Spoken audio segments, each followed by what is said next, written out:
if you want. Yeah, it's a tearjerker. Okay, well, I know who I don't want to watch it with. My kids might be, but I need to go with them. All right, friends, we are green. Yep, we're good. Okay. Good evening and welcome to the August 3rd, 2026 Westminster City Council study session. Thank you for joining us this evening. Please remember our meetings are governed by the rules of decorum posted inside the chamber doors. We ask all attendees to maintain a respectful environment. No disruptions, threats, or audible expressions of support or opposition are permitted. Signs and placards are prohibited, and all attendees must remain seated in designated areas. City Council reports. Councilor Zadi. Yes. So I want to do a little new thing today. So government staff, we all know, doesn't typically get a lot of positive feedback. That's only because we don't hear from all of the people. There's thousands of residents who really appreciate all of the work that city government does. And I get a lot of feedback. I don't communicate it as much as I should. So I figure maybe I'll start using these moments and when I'm back in a few weeks on the dais to just start sharing some of the specific stories. I have two for tonight. One of them, so Mayor Pro Tem and I were at the last stop was Stratford Lakes HOA. Right, the first two, so I've been at Home Farms, I've been at Silo Townhomes, and we had a listening session at Stratford Lakes. It was really great. 25, 30 people showed up and asked a whole lot of questions. I've sent staff the full list of action items from that session, but one of the not shocking, but heartwarming moments near the end was when we had so many residents say a lot of great positive things about their interactions with city government. And I wanted to just call that out. They said that they appreciate when they have questions or problems, they consistently receive helpful and timely answers from city staff. They are grateful for the successful resolution of complex infrastructure issues, specifically citing the effective prairie dog fencing and the repair of the storm sewer subsidence area. They commented about the city's sense of responsibility and quick response time when issues come up with underground water pathways and remote meters. Overall, they expressed that while no system is perfect, their experience with city staff has been overwhelmingly positive and reliable. So I told them that I would share that and bring it forward. So I wanted to know, so if you worked on Stratford Lakes, if you were involved in any way, they really love what the city has been doing. They gave us a lot of concerns and issues, but they wanted to make sure that we understand overall they love the experience. So that's one piece. The second one was about a young paramedic we have named Tanner Garner.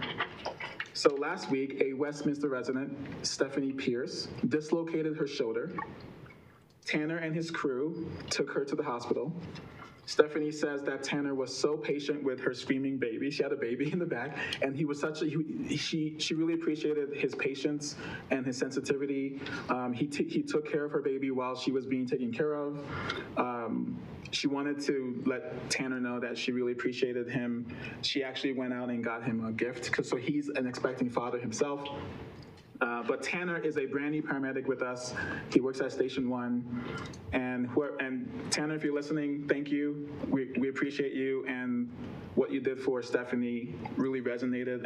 And she's sharing this on Nextdoor and many other places. And I think she got you a gift. So if you got it by now, you know how much you appreciate it. So thank you. That's all. Thank you so much. Councilor Hott.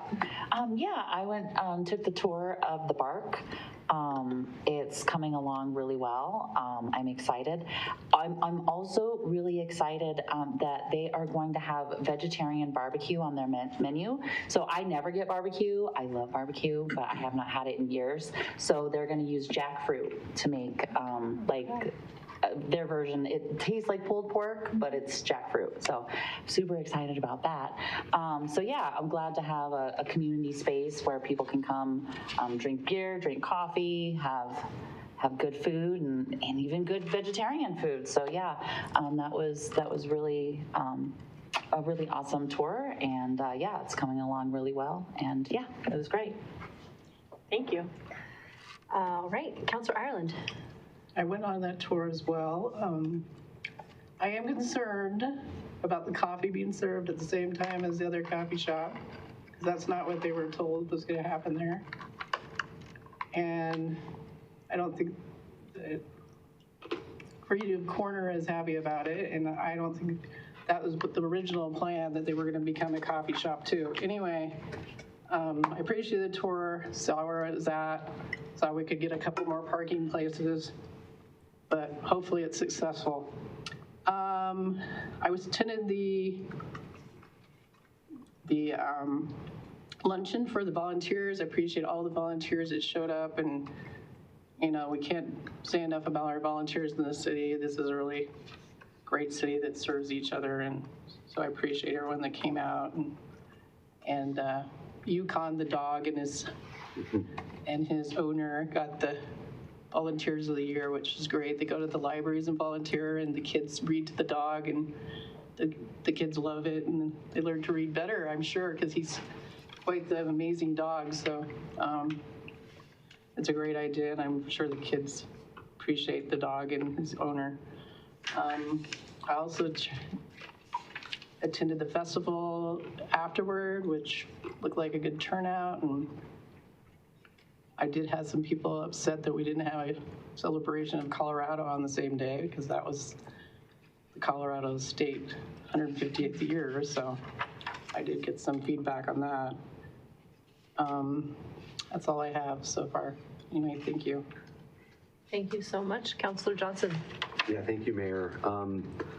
Last week I got join our city staff at the first Hello Neighbor event in downtown Westminster, and it was really wonderful because not only were the city staff really engaged in getting feedback from our community, but the community was really appreciative of the work that the staff was doing, and so it was a great event, and I'm sure our city manager will have an update on more of those to come, but when they're in your neighborhood, please do attend and give us feedback, because the feedback is really valuable, and also it's really great to engage with our city staff, because they really care about the needs of the community. And I also got to attend the Volunteer Appreciation Luncheon and learned that not only was our dog Volunteer of the Year, but apparently we have quite a large contingent of dogs that volunteer for the city, which is great to hear. But it was great to see so many people who give their time to the city and have us show our appreciation to them. Thank you. Thank you. Mayor Pro Tem Nurmela. I also attended the volunteer event, and I remember it was kind of fun to see the dog get the award. It was so cute, though. The dog only had eyes for the kids. I don't know if you guys noticed that. We were just like, we were trying to make friends with the dog, and the dog's like, no. But it was great, and I actually had my kid do years and years ago the reading to the animals at the College Hill Library, so it was just kind of fun to see that. The conversations I had were just really intriguing to hear about how people are actually volunteering for our community, and it's in so many different ways and departments, and you can be outside, you can be inside on Excel, you can be, there's you can really take your experience and leverage that into giving back to the community. It could be 4 hours, it could be 10 hours or more. So just want to encourage people to do that and to look and see how you can give back. And actually, when we were at the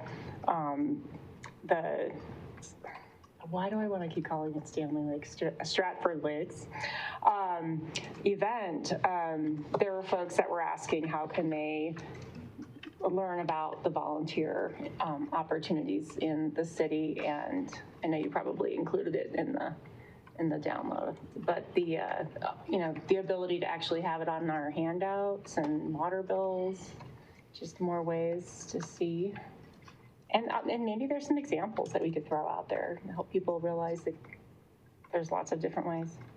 So, yeah. And thanks to Councilor Rosati for engaging with all the HOAs and having each of us out there. I'd love to do some more with you, so thanks. By the way, can I add to that? Like, Mayor Pro Tem was really, really good.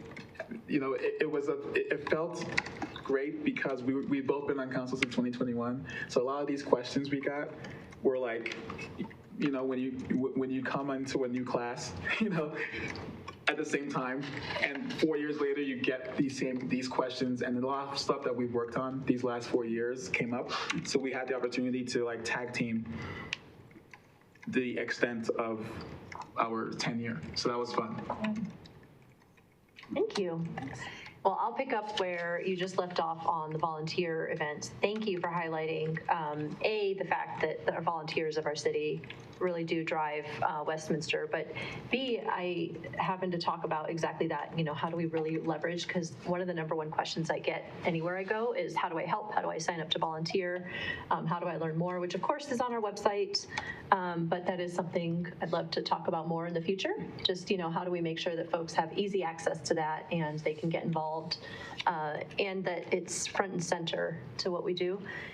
It was a lot of fun watching Yukon get the little gold crown on his head. He was so good about it. Clearly, he's very used to costumes. And so big congratulations to Yukon and to Stephen, his owner, because of course, Stephen does a lot of work with him.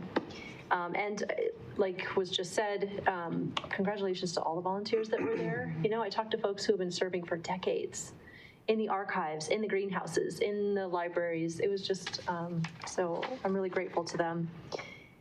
The Gala Getza, that's right, was happening, you know, right behind at the same time, and that was the first time ever Westminster has hosted that, and that was really exciting. And I just want to give a shout out to Councilor Barajas, who is not here this evening, who did his speech in Spanish for the crowd, which is a big ask for anyone, and so, you know, big kudos to him for that. That's really awesome. It was also mentioned the affordability series, which we tied into our new Hello Neighbor initiative on getting deeper outreach and engagement to our neighbors in the community and asking them how we can serve their best interests and make our utilities more affordable and get their feedback on all sorts of topics.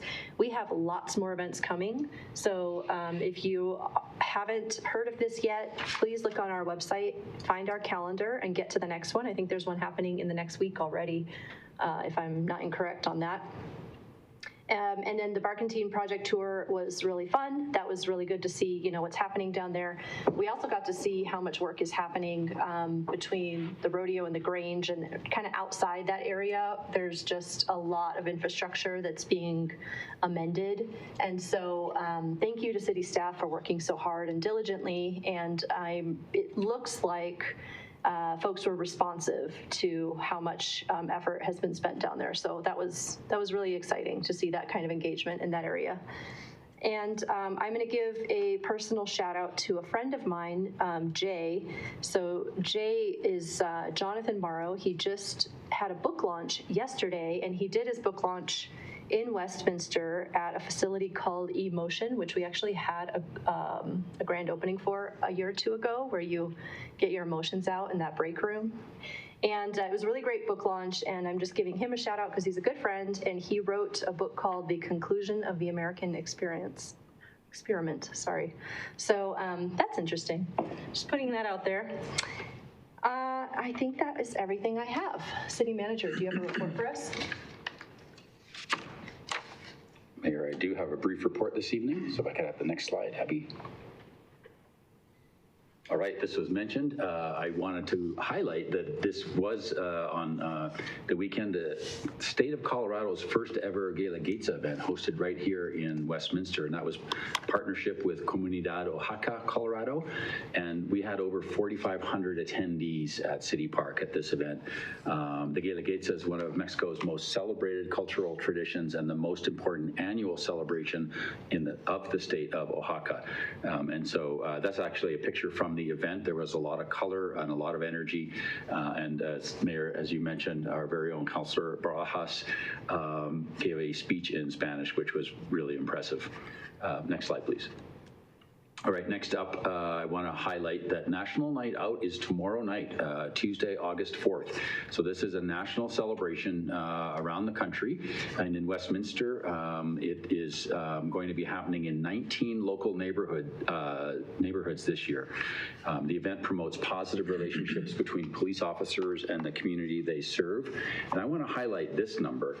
30 officers, a big chunk of our police department, are going to be out in our neighborhoods with our community tomorrow night from 5 to 7 p.m. At all local locations.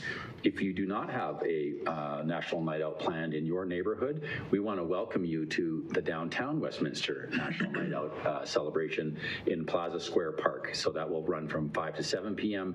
and that's right in the heart of downtown Westminster. The goal of National Night Out is to heighten crime prevention awareness and make neighborhoods safer. And I do want to highlight that the downtown event is hosted with our partners at the Westminster Chamber of Commerce. Next slide, please. All right, this is a big launch. I want to confirm that our Westminster has launched. That's Outreach, Updates, and Results.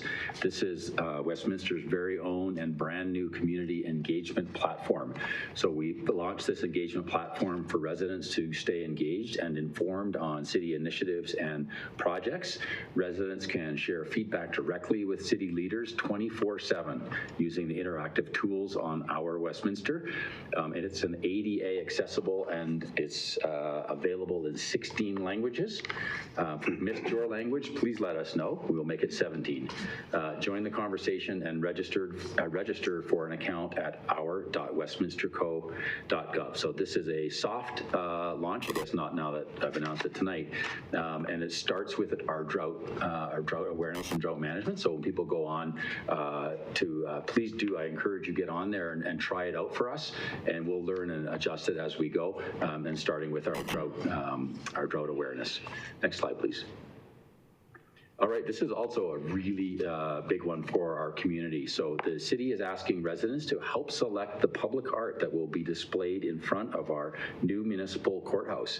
So residents can review final concepts of this public art and vote for their favorites. Voting opens today and will be open from today through August 11th. So that's on our city website. You can hit it at our.westminsterco. Please note our.westminsterco.gov/west municipal courthouse project, and get on, view the proposals, and pick the one that you think would be best suited to put in front of our new municipal courthouse. Next slide, please. All right, on tonight's agenda, tonight is a study session. We have 3 presentations this evening. The first one is recommendations for the 2027-2028 utility rates and rate structure. The second up tonight will be a review of our current noise regulations and City Council providing direction on amending our Westminster Municipal Code related to noise regulations. And then our third presentation this evening is an overview of proposed updates to our Westminster Municipal Code to modernize our tax administration. And then finally, we do have one executive session this evening, and that's to obtain direction regarding potential land acquisition for future fire stations and our fire administration building. Next slide, please. All right, I have 2 slides on activities this week. So all week, this was mentioned at our last meeting of City Council, August 1st through 8th is Colorado Heat Pump Week. So there's more to be found on that, but I wanted to put that up and raise the awareness of Colorado Heat Pump Week. From August 3rd to 16th, this is the 2nd annual Bite into Downtown Westminster. This is where Westminster residents can get a passport and visit the restaurants in downtown Westminster. Those are shown there on that graphic, and you can get more information directly from the Chamber of Commerce or from our website on the 2nd annual Bite into Downtown Westminster, right in our own downtown Westminster. On Tuesday, August 4th, this was mentioned by Councillor Johnson and the Mayor tonight, our 2nd Hello Neighbor Summer Affordability Series happens at College Hill Library tomorrow, actually August 4th. from 2 to 5 p.m. So to continue the engagement with our community on affordability in Westminster, drop by anytime between 2 and 5 p.m. and we will have city staff there to receive your input, answer any questions you have, and enter into a dialogue and discussion with you around affordability in Westminster. Next up, confirming National Night Out is tomorrow night, and different events starting at different times. The downtown one is 5 to 7. Many neighborhoods start as early as 4 and will run possibly right through to 9 p.m. On Wednesday this week, August 5th, is another one of our Downtown Westminster Summer Concert Series. That's in Central Plaza downtown at 5845 West 89th. And that summer concert will run from 5:30 to 7 p.m. And then finally on Wednesday night, there is also a special permit and license board meeting right here at City Hall that starts at 6 p.m. Next slide. On Saturday, August 8th, I want to announce another free tree limb recycling drop-off event for our community.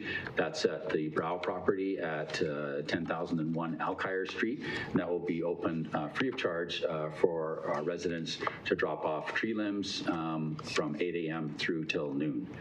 Also, a big one on Saturday, August 8th, is our Westminster Historical Society is celebrating Westminster's 115th birthday with a community picnic right at Bowles House. That's a picture of Bowles House right there, and that will run from 12:30 to 2:30 p.m. on Saturday. And for those of you who have not visited Bowles House, that is on 72nd Avenue, so 3924 West 72nd Avenue, and our Historical Society would like everybody to know this is open to the public, so please come by and join in that historic picnic at our historic Bowles House.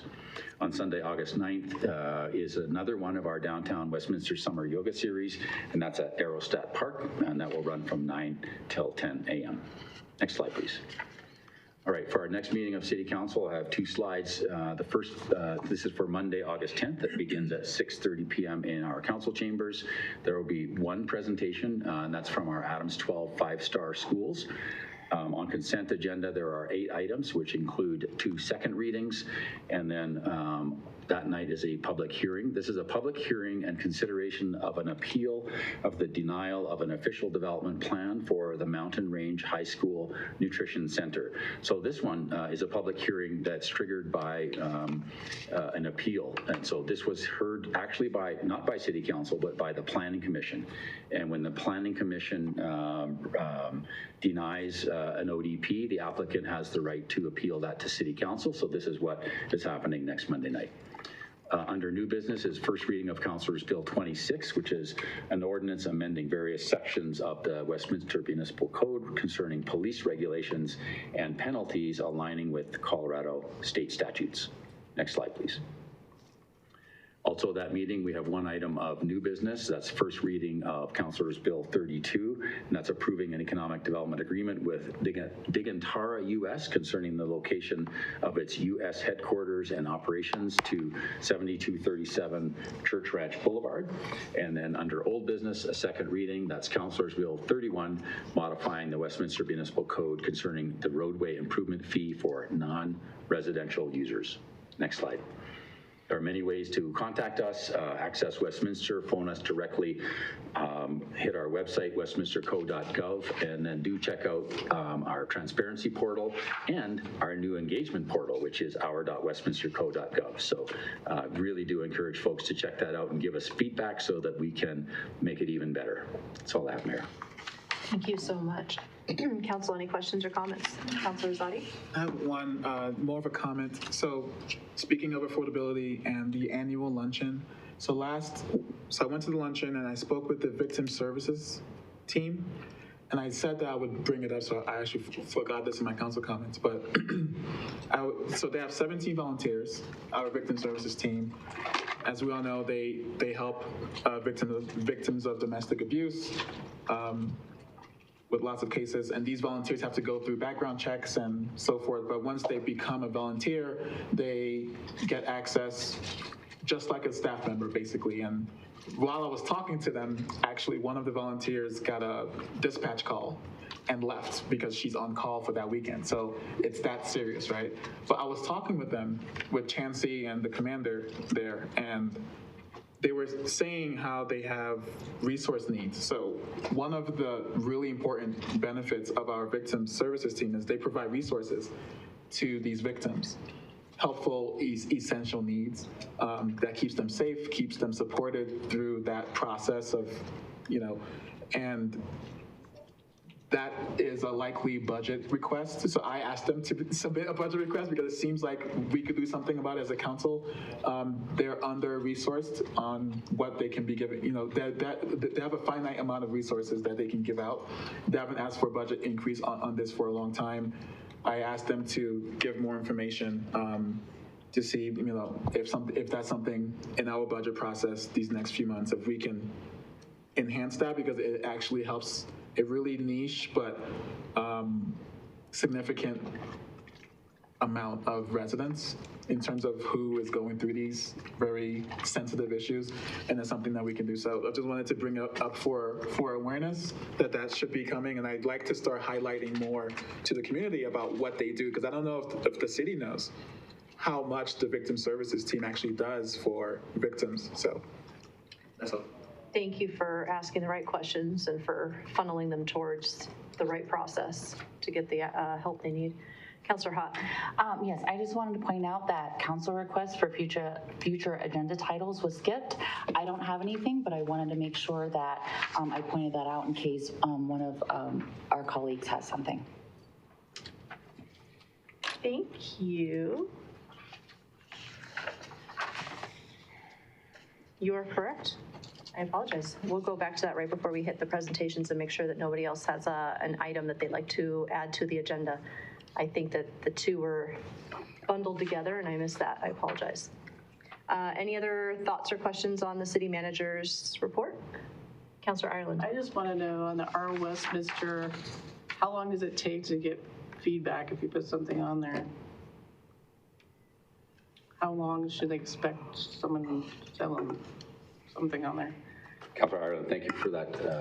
Let me get back to you, and I'll provide a little bit more detail about how our Westminster works from a user perspective. So what happens when you put something in? What are the expectations? So thank you for that. I'll get more back to you. I was trying to find, I had an invitation from the Dog Guardians. They have a clinic on Saturday for shots for your animals. And I want to say, I don't remember where it's at, but reach out to me, email me, and I will find it and send it off to you if you want to know where it is. And it's supposed to be discounted. So it's a good opportunity if your animal needs shots. That's really helpful to know. Thank you. Any other thoughts? Okay, I'll plug mine, which is National Night Out, as was just mentioned, is tomorrow. If you've never been, please join. Do we have the list of addresses on our website to events? We do not. It's not public. We're actually asked not to do that. That's why I mentioned if you're not aware, it's not happening in your local neighborhood, but do come to the downtown event. Okay, well, in that case, definitely come out to the downtown event, because if you've never been, this is an opportunity to get to know the officers in your neighborhood. And a lot of our officers tend to stay to the same neighborhoods. They know the residents there. They do a great job of getting to know what the majority of the needs are in that neighborhood. And if you don't know them, this is an opportunity to reach out and connect with them. And of all times in our administrative history, it's the right time to know what our officers look like, who they are, what uniforms they wear. This is a chance to engage with them because they're out here protecting our community. And if you need help, it's good to know who it is that you're calling for help and you recognize them when they show up. So I just want to put that plug. Come out. Right, I will scoot back to future agenda items. Does anyone have a city council agenda item they'd like to add to a future agenda? Okay. And then that will bring us to this evening's presentations. City Manager? Thank you. Our first item tonight under presentations is 4A, recommendations for the 2027 and 2028 utility rates and rate structure. And our Assistant City Manager, Chris Lindsay, will open up the presentation tonight, followed by our Acting Director of Public Works and Utilities, Andrea Song. Welcome. Good evening, Mayor Pro Tem, City Council. Assistant City Manager Chris Lindsay, joined this evening by Interim Public Works and Utilities Director Andrea Song.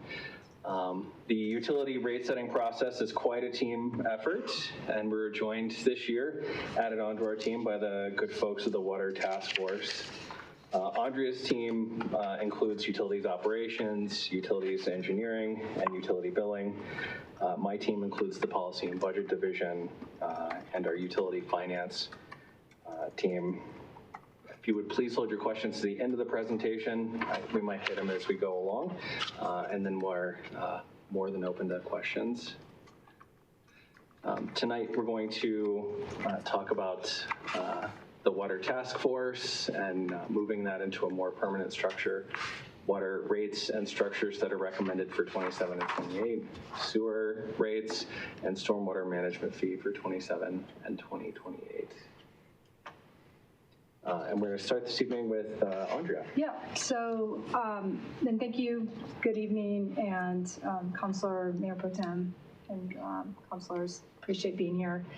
The transition of the Water Task Force to Utility Advisory Board, that's a recommendation we had coming out of this very successful task force.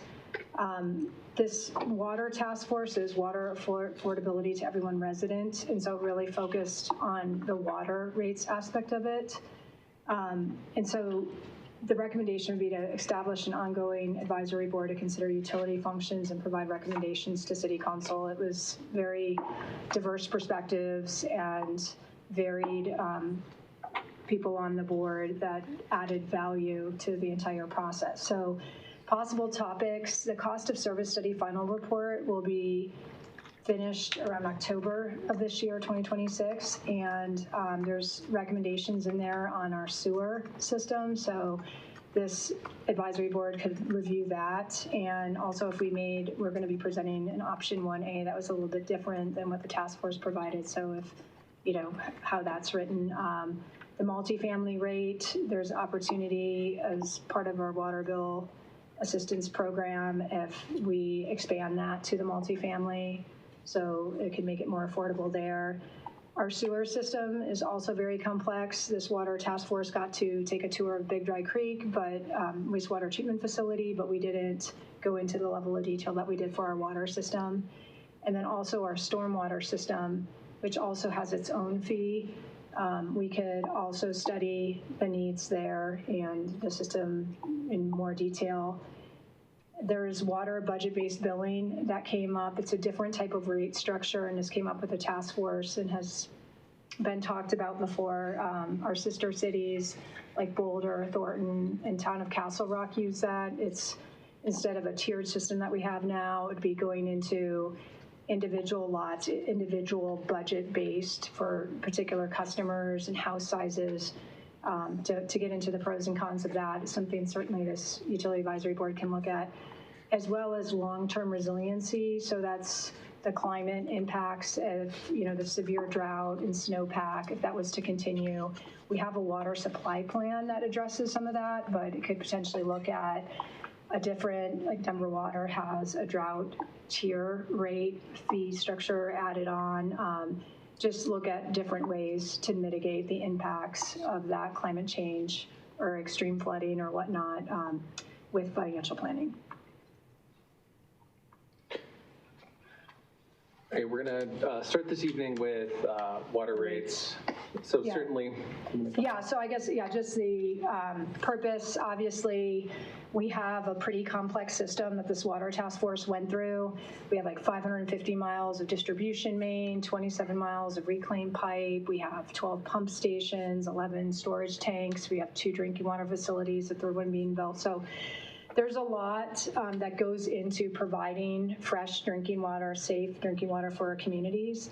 So it's just keeping up with repair of the system through operations and maintenance. I mean, that can be chemicals delivered to the treatment plant, replacing water mains. We have an in-house construction crew, even the meters, backflow preventers. There's a lot that goes into maintaining our system.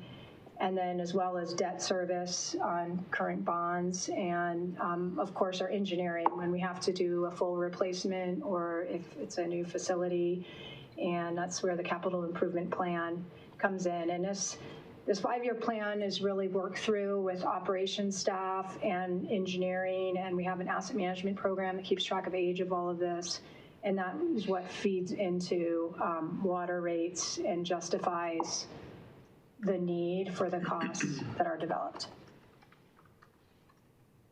So this water task force, Kevin Kinnear presented on July 6th, and it was back February 9th at City Council. Tasked city staff to look at what would it take to get a task force so we can get an outside perspective with varying backgrounds. And March, we brought it forward, and March 2nd, City Council approved us proceeding with this 9-member task force, and then plus 2 City Council liaisons, which Councilor Ireland and Councilor Asadi, which I'm very thankful for your time. It started, by the time we got the members on, it was 7 residents and 2 multifamily housing representatives, one from Foothills Regional Housing Authority, it's Section 8 housing, as well as a property owner and a multifamily, as well as 7 long-term residents, including a fire chief, a licensed engineer, a former water attorney. So it really had very diverse, very different backgrounds that could look at all of this information and weigh in. So there was hours, hundreds of hours of information, and over 8 weeks, it started April 29th, and we had 7 meetings all the way up to June 23rd, and we even had a site visit where we toured our Big Dry Creek wastewater treatment facility. So they did consume a lot of information on, how our water rates are formed. We reviewed our water and wastewater systems that really only focus on the water rate portion, the legal financial framework, as well as we looked at rate comparisons to other cities, our customer consumption data, and we covered our affordability and customer assistance programs and our overall rate design. And so the task force shared those recommendations with City Council on July 6th by presentation, and we also had a report. So our water rate recommendations tonight really start with a review of what the Water Task Force recommended, and then we're going to provide a slight recommendation. They called theirs option 1, and then we'll have an option 1A. So a big piece of the recommendation that was made was moving from 3 tiers to 4 tiers to better support essential indoor water use affordability. The Water Task Force looked at the patterns of usage and heard from staff that 50% of single-family residential monthly bills are at or below 4,000 gallons, confirming that essential indoor water use is highly concentrated in that narrow band of usage. This the recommended change to the Tier 1 threshold improves affordability for those lowest use customers, but it certainly increases the bill for moderate usage and increases as you move up. The Water Task Force also made recommendations around the multifamily customer class. So we're really excited because this is a big change for the utility and for our billing system. It's certainly a positive change for our customers that are in that multifamily customer class that prior to this point in time have been included in the irrigation class of customers. This is also the first time ever that we've recommended a decrease in multifamily rates, and we're very excited about that. The Water Task Force recommended this separation from the irrigation class for fairness across the rate structure.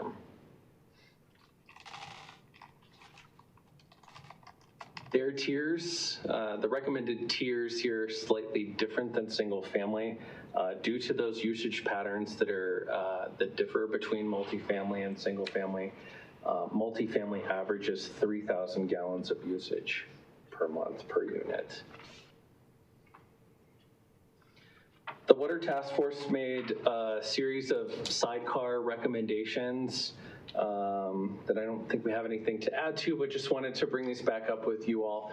Certainly in the creation of the new customer class, multifamily with 4 tiers, studying the water budget-based rates that Andrea mentioned, optimizing our customer assistance programs to pick up what is not possible through the rates, consider establishing a long-term or permanent task force or commission, and then studying long-term water collection system resiliency against a changing climate in concert with the city's water supply plan.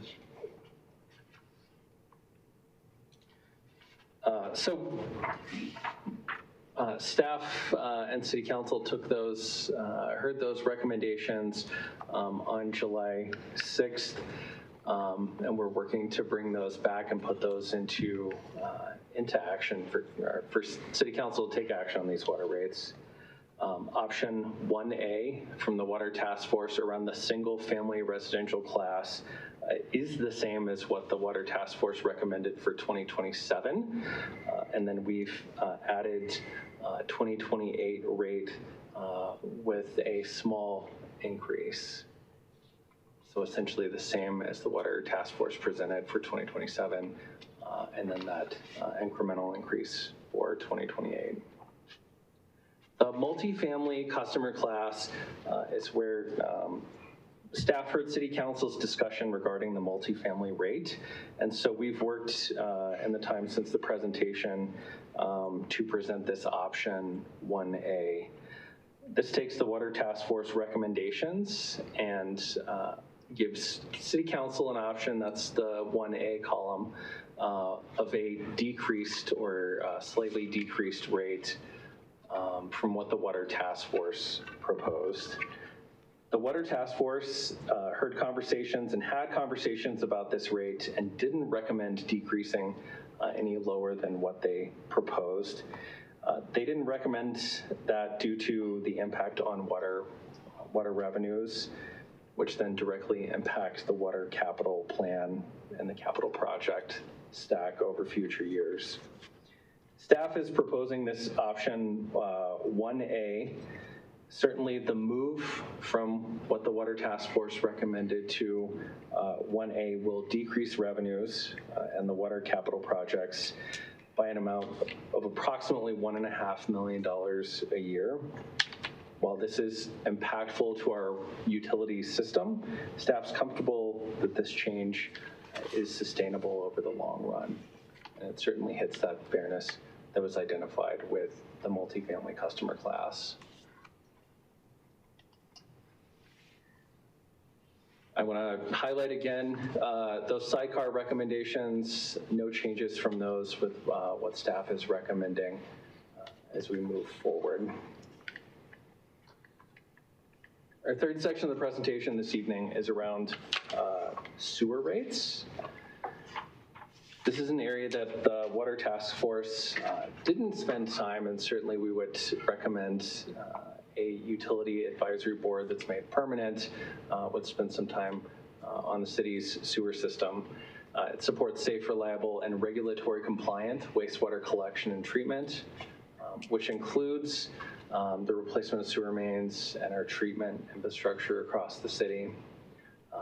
We've identified here that 5-year defined plan for the sewer utility with a capital stack.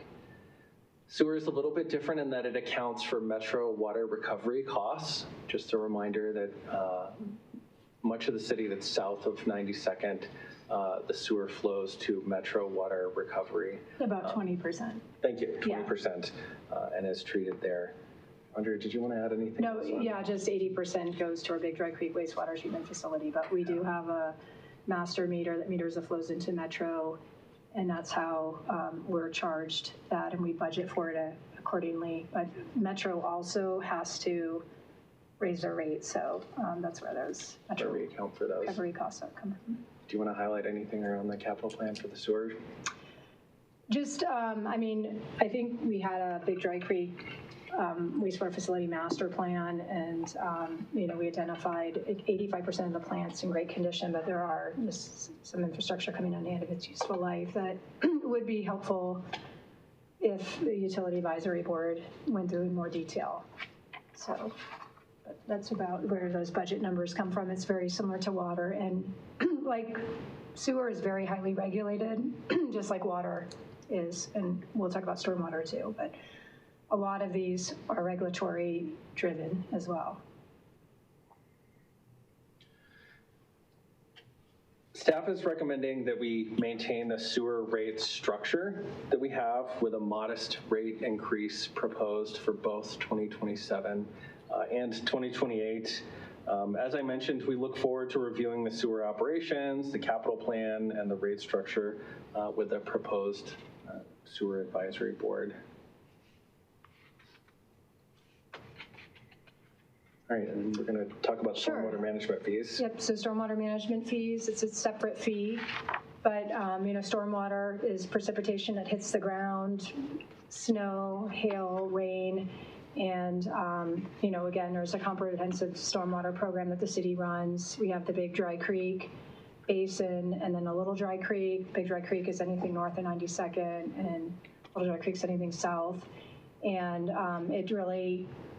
our stormwater program is also regulatorily driven, and it protects residents, infrastructure, and the environment, reducing flooding and making sure our waterways are clean. The one thing with stormwater is that, when it hits the ground, some of it soaks into the ground, but there's impervious areas like parking lots and roads and roofs that it doesn't, and so oftentimes it can get grease or debris into the waterways. So that's an important part of this program, is a regulatory compliance aspect of it. So we have that listed, illicit discharges, making sure people aren't dumping paint or anything down our stormwater, but it's the operations and maintenance.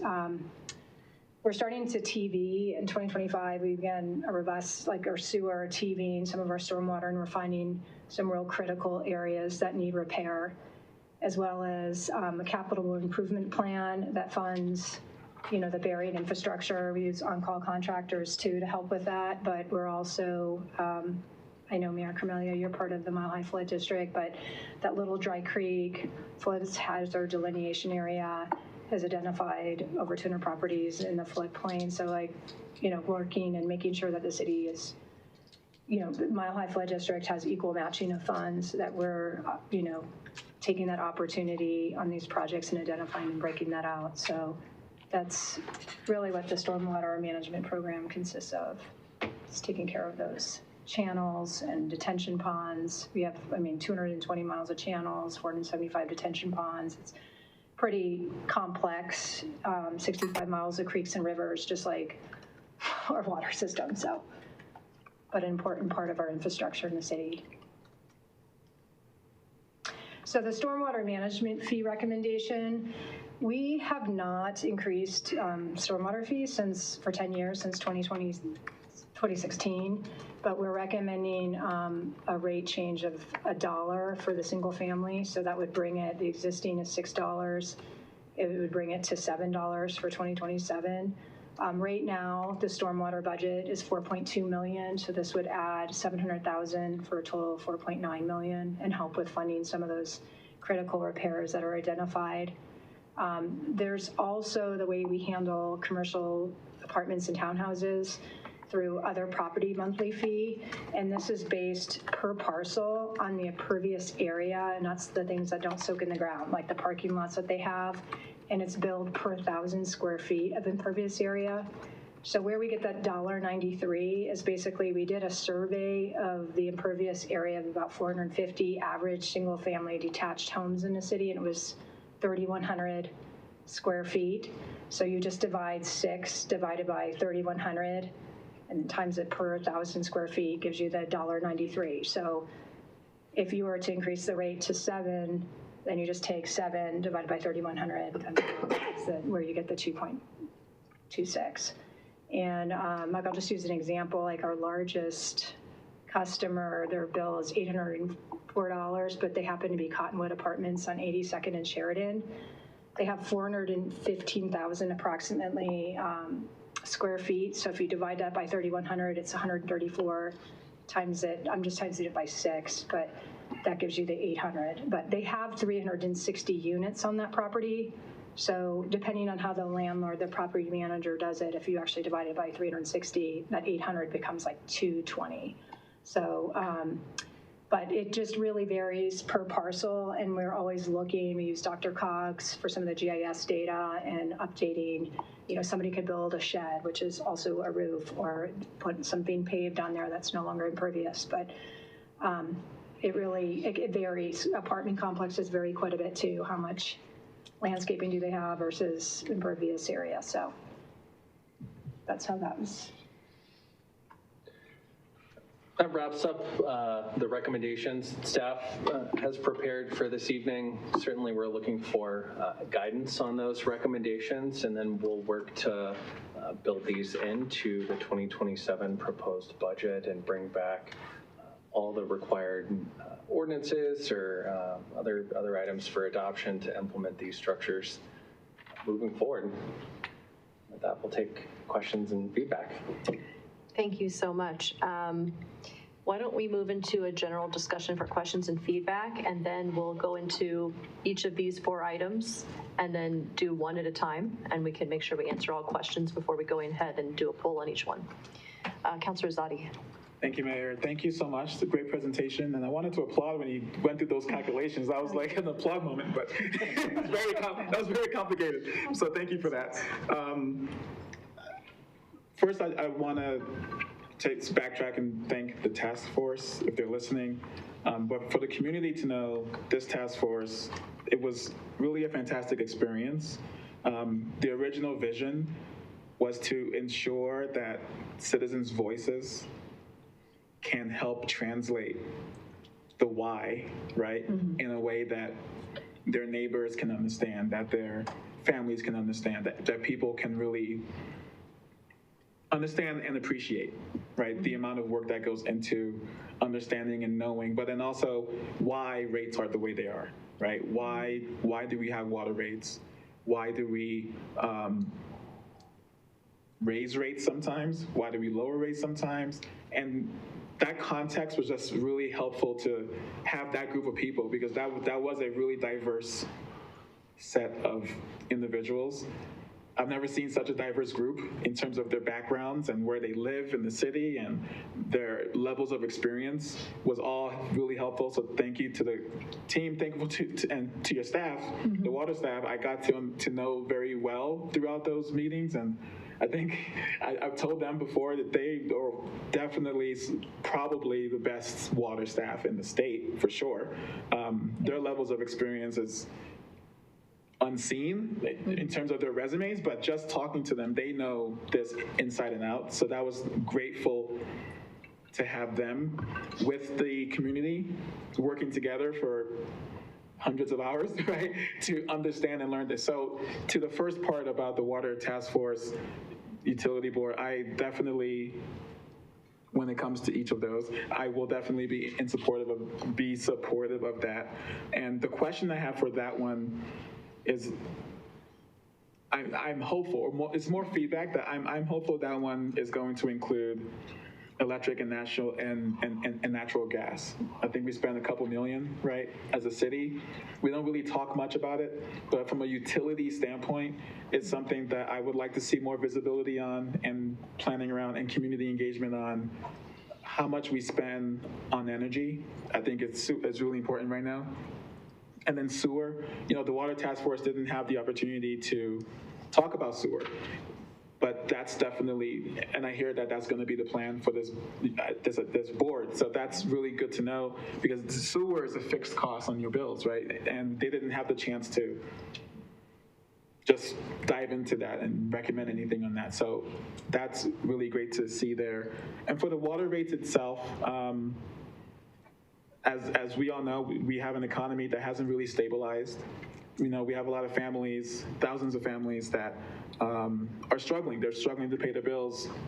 We have multiple crises we've all laid out multiple times. We have a childcare crisis, housing crisis, but there's an inflationary crisis where people are not able to just stabilize, right? And these next couple of years, I think, are particularly unique. It may not continue past 28, but I think the rates that we set these next 2 years will be critical because of the moment we're in economically. And the first thing, so can you go back to the rate chart, the charts? So I'm prepared to accept almost all of the Water Task Force recommendations with two big exceptions because of the economy that we're in. I think tier 2, I would like that to match tier 1, right? Because so tier 1 encompasses 50% of essential indoor use, but I think so 0 to 8,000 would encompass 80%. You can correct me if I'm wrong, but that's 80+% of the residents for essential indoor use. And I think matching those to be so 416 for each of those tiers, keeping everything else the same, would make this a much more equitable and inclusive rate structure. So lowering those rates for those first 2 tiers basically would be key. That would be my first recommendation. And the second one would be for the multifamily to choose 1A, not the first one, because the 1A pricing, the 1A multifamily is much more equitable. We have a lot of lower and middle class residents, tenants of these properties that would be impacted by this. So choosing that 1A option would be definitely the way to go, especially right now, these next 2 years, it's a critical moment. So that would be my 2 recommendations. And the last thing I wanted to say was regarding our rate setting strategy. So we set water rates on a 2-year basis, but we plan capital on a 10-year basis.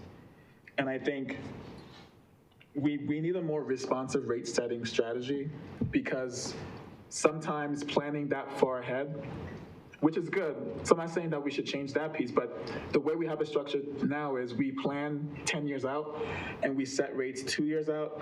That 10-year outlook sometimes impacts the rates that we set on a 2-year basis, which makes us less responsive to the macroeconomy in those 2 years. So the now, right? So people are feeling the pinch right now, for example, and if we're looking 10 years out, the economy could change very much in 2 years and 3 years and 4 years, but that may taint and not poison, but taint the way we view rates and what people can accept from a pocketbook standpoint. So I would like us to see how we can better align rate setting and capital planning, because right now it's really mismatched. And I get the reason why it's like that, because we want to make sure we have this long-term outlook to make sure the city is taken care of on a long-term basis. But the short term, so there has to be a way to make this more flexible on a short term, so more responsive. So that's my last comment there. Thanks. Thank you so much. Councilor Ireland. So I have a lot to say. I was on the task force. I was hoping it would make it more affordable for families. So the typical family in our city is like a family of 4. This is actually making it more expensive. I've been doing the homework. The typical family of 4 does not fit in the first tier. Their indoor water usage in the winter is like 6,000 to 7,000 gallons. And the typical homeowner that owns a single family home in our city in the summer uses between 12,000 and 30,000 gallons. The average is 16,000 gallons. And they're not abusing water, by the way. That was one of the words used at our water task force. Those abusing water. People with a yard that have kids, that's as good as daycare. When you put your kids outside in the backyard, you can see them from your house. I have 5 kids. I think I'm an expert on children and how to raise children. I don't want them sitting inside all day on a screen. Do we not care about families? Because this is going to hurt families more than the single people in our city. We lumped all the single metered apartments into the first tier with the single families in this task force. That's 11,000 to 13,000 homes. We got 28,000 single family homes. We lumped all the townhouses and duplexes into that. That was another 5,000. So these numbers are skewed. And 2 years ago, 5 of you, when we sat here, the staff told us we didn't need more than a 4.5% increase a year to pay for the water treatment plant. This is over a 5% increase with these sewer rates. It's 4.9, not including the sewer rates. I didn't even want the water treatment plant as it stands, as you know, but now we have to pay for it. And we were told 4.5% over 30 years. But now it's 4.9, except for the first tier, which is mostly apartments. And I'll tell you what, those people in apartments are raising their third tier. If they're families, they're using 6,000 to 7,000 gallons in the winter. I've done my homework, and isn't it interesting that all the single family home usage is the same usage as our new water treatment plant. 14.9 million gallons a day for single family homes that are conserving water. We're all conserving water, and we're probably gonna have to conserve more water, but hopefully not. I'm praying for moisture. But this was a shit show. This was not even honest. Single family homes are having to pay for the apartments because we lumped them all together into one tier. Let's be honest about it. Because I am totally honest about it, and I've been fighting these water rates since 2018, so I think I know a lot about the water rates. And I want to know how much this task force cost to have this consultant come in. I have not got that number. I was told it was $250,000. Is that true? What was the number? Because the people have the right to know what is going on. We talk about families' affordability. Well, I can't have my families move here. I have 5 kids. Do you think their families can afford to live in Westminster? None of them live here.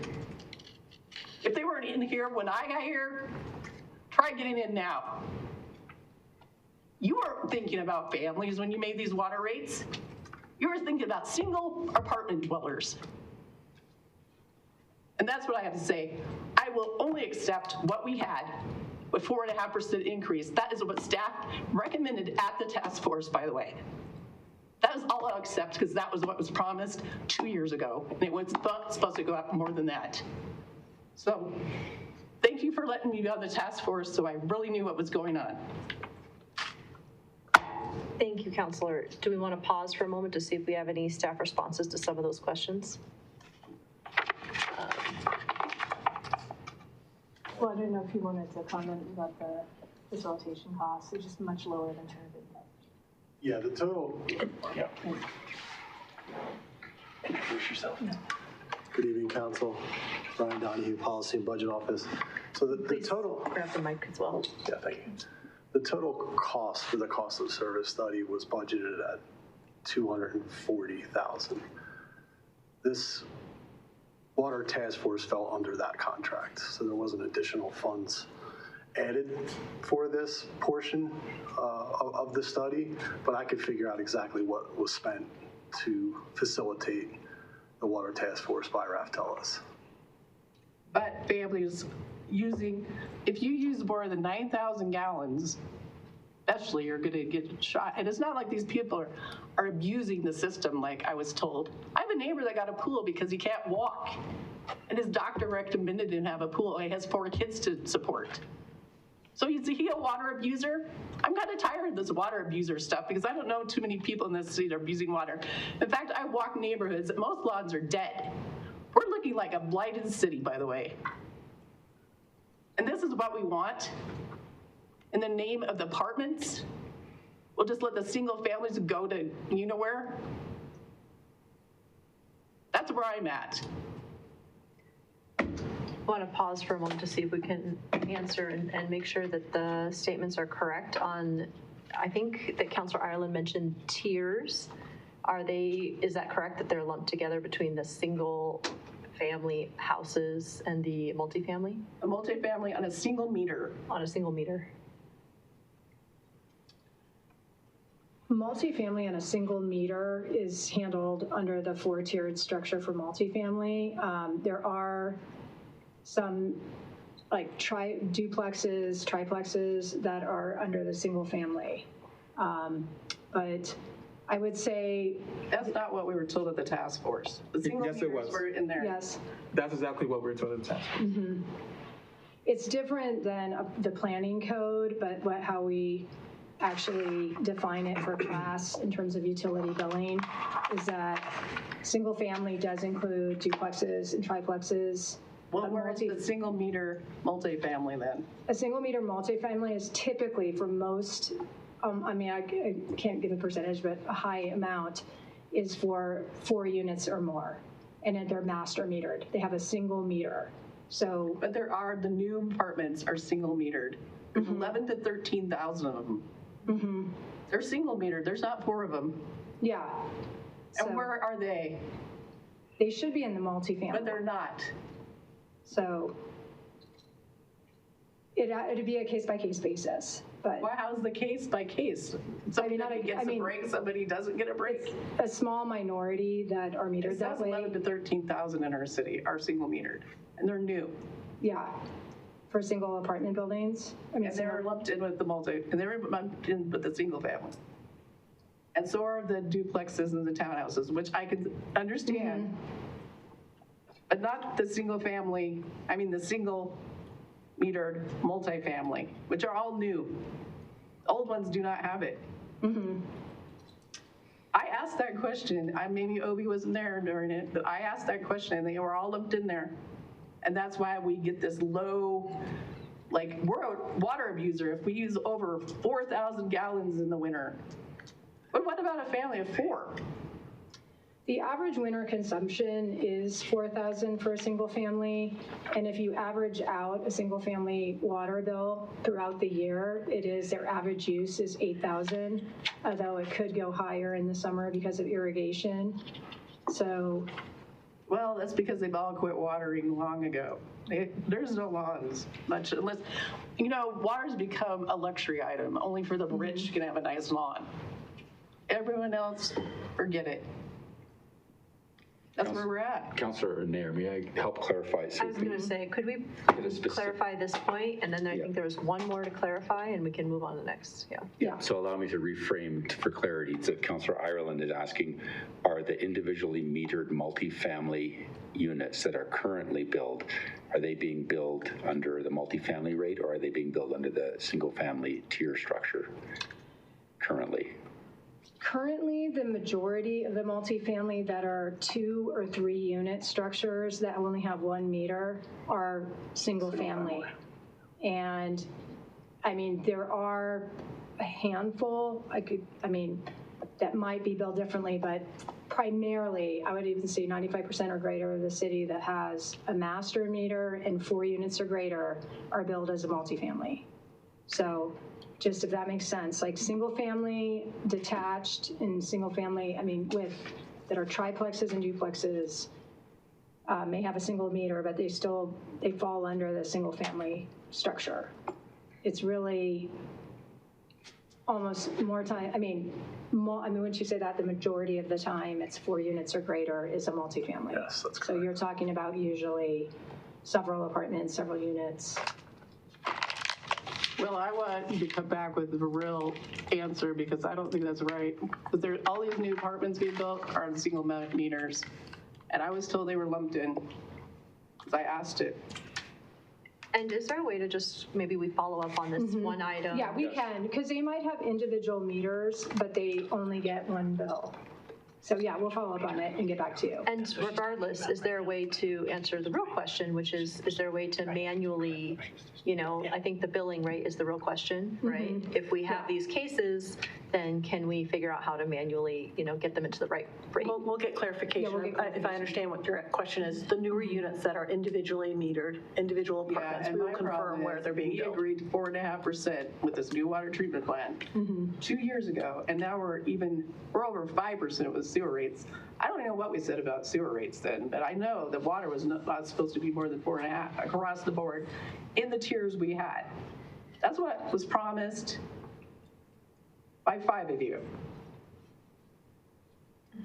Thank you, Director. And I think there was, No, that was the last one was the percentage. Okay, thank you so much. Councilor Johnson. Yeah, thank you, Mayor. First, I want to echo Councilor Zadi's point to the Water Task Force. I think we have a lot of boards in the city, and I appreciate, back to the volunteer appreciation, all their service, and I know the Water Task Force was really intensive, and they did really wonderful work. I support, a lot of what Councilor Zadi said. I really appreciate the multifamily breakout and the lowering of the multifamily rates. To me, this is historic injustice where, multifamily customers are paying significantly higher to subsidize single-family users. And, I am not a big fan of subsidies, but especially reverse subsidies. And the way that worked was a reverse subsidy. The cost of service to multifamily is significantly lower often than single family. And so to me, it seemed completely backwards that these ratepayers were paying significantly higher rates. So I think it's a huge celebration that for thousands of customers across the city, we're going to be lowering and right-sizing their rates. My only comment would be, well, I hope this isn't the end of the conversation. I think this is tremendous work that has been done to get us to this point, but ultimately I think there's a lot more conversations to be had around the cost of delivering this service in 2028 and 29 as we continue to right-size this subsidy.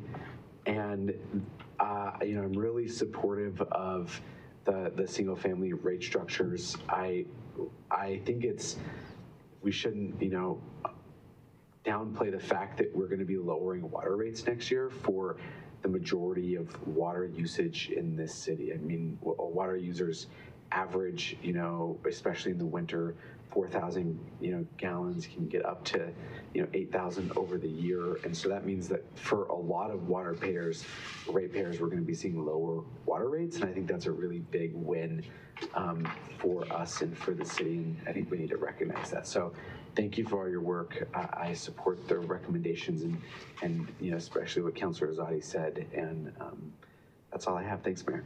Thank you. Okay, I'm going to go to Councilor Hott and then Mayor Pro Tem. Councilor Hott. Yeah, I also wanted, well, first I want to, these rates were proposed by the task force, right? Okay, so these rates were not proposed by staff. These rates were proposed by residents of the city. And so I really appreciate the work that they did. And I think it's very important that the rates are coming from our residents. It's not coming from staff. And that's the whole reason why we did this task force, because we didn't want the rates coming from us and coming from staff. We wanted the rates to come from the residents themselves. So I just want to make perfectly clear for everyone who's listening, these proposed rates came from our residents who took the time to be on this task force and learn everything that they needed to learn so they could come up with this structure. And so I really appreciate the work that they did. I also want to bring up what Councilor Azadi proposed for the 4,000 to 8,000 single-family homes, also making that 416 as well. I agree with that, and so I just wanted to voice that as well. I think if we could lower rates for that many residents, I think that would be very, very beneficial. But that's all I had to say. Thank you. Mayor Pro Tem Namela. Thank you for the presentation. I've been playing catch up because I missed the July 6th, but I was able to read through the report and hopefully get a good understanding of where we are. I did have a few questions and, just one flag as just we talk about water users. If we can watch our language around, if we are talking about abusers versus just users, because there's a lot of different reasons why people would be using a lot of water. And so just wanted to keep us, framing this in a positive light, even if people are using a lot of water. The question I have, one is, gosh, let me get organized on my questions. For the commercial water use, and actually I think it was this, that was the sewer one. Hold on, I'm gonna go to water first, I'm sorry. Okay, Just to clarify, so what we're asking for the water tier is to create a new tier that's in between 0 and 8,000, and that's the 0 to 4,000. That's aligning with a good amount of our households' use, and we're making that less than the existing rates, right? Can you remind us again how many people or how many households that kind of tier 1?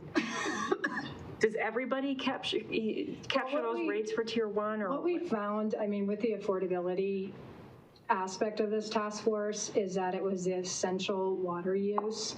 So that was indoor water use for showers, for washing dishes, and that was for single family, 4,000 was what that critical water use was. So that's where lowering that for those who have that essential water need. And so it was kind of a nod to conservation efforts, because if you're going higher than that to like say tier 3, I mean, you're talking about irrigation. So trying to have more of a conservation mindset. So does that answer your question? Yeah, and just to, so if somebody uses 8,000 or I don't know, let's call it 7,000 gallons of water, are they paying they're paying the tier 2 rate for all those gallons? They would be going in. No, first 4,000 is at 416. Okay. Second 4,000 at 450. Okay, so everybody captures that lower rate. And as you trip into the and then next it just tier, gets that more bracket. expensive. Okay, I just wanted to make sure that was clear in my head and all of ours. So Mayor Pro Tem, for clarity, that the tier structures are incrementally billed once they're triggered. So you always pay the tier 1 rate for the 0 to 4,000. And then if you go slightly over that, then you only pay the increase for that portion over that in the tier 2 rate, for example. Got it, okay. I just want to chime in to say that was not clear to me, and so maybe we'll wrap up when we're done with one more summary of that point for our audiences. That thank you for reiterating. Yeah, because I think it's important for people to realize like everybody captures some of this discounted rate, which I think is important. This is great that the Water Task Force was able to identify this and that staff was able to carve this out. When we look at our data, do we have an idea, we're talking about like the average single family household, like the household size, do we have any data around like that household size and use relationship? Not necessarily the size of the household. Not the size of the household, but the use we do. We do. So our average household uses about 83,000 gallons per year. Okay. And that's across all lot sizes? That's the average user. And then we have a low water user and then what we consider a high water user. And that's across single family? That's single family, yes. Okay. And then, I mean, keeping in mind that our household size is probably going to reduce over the years, right? We've all talked about this with demographics changing. We anticipate we're going to have more single-person households. So hopefully there will be some level of conservation as we actually reduce in population. That's kind of weird thought, but I do, for the multifamily, I was kind of hoping it would be lower. So I appreciate our 1A option that is actually lower than the, the proposal from the task force. So basically, like if you live in an apartment, you're still paying, can you flip back to the other one real quick? You're still paying like somewhere in the neighborhood of a tier 3 level of water cost if you're just doing the essentials in an apartment, right? Is that broke for the multifamily? Did we break it down between outdoor irrigation and indoor? Yes. And what the average need was. And so like the multifamily, the average like indoor water use at Essential is 3,000, which is why you see that versus 4,000 for the single family. But another thing is, I mean, this is all a balancing act in this whole rates and modeling, and that like, we do want to do more with multifamily, but you have to collect the fees from single family. So it's just balancing everything and trying to get the funding for a CIP, which is why a utility advisory board could look at this in more detail. So can I just better understand? So there's probably 2 taps for a multifamily, typical multifamily, right? They have the irrigation tap, and then they have the tap that's serving the building.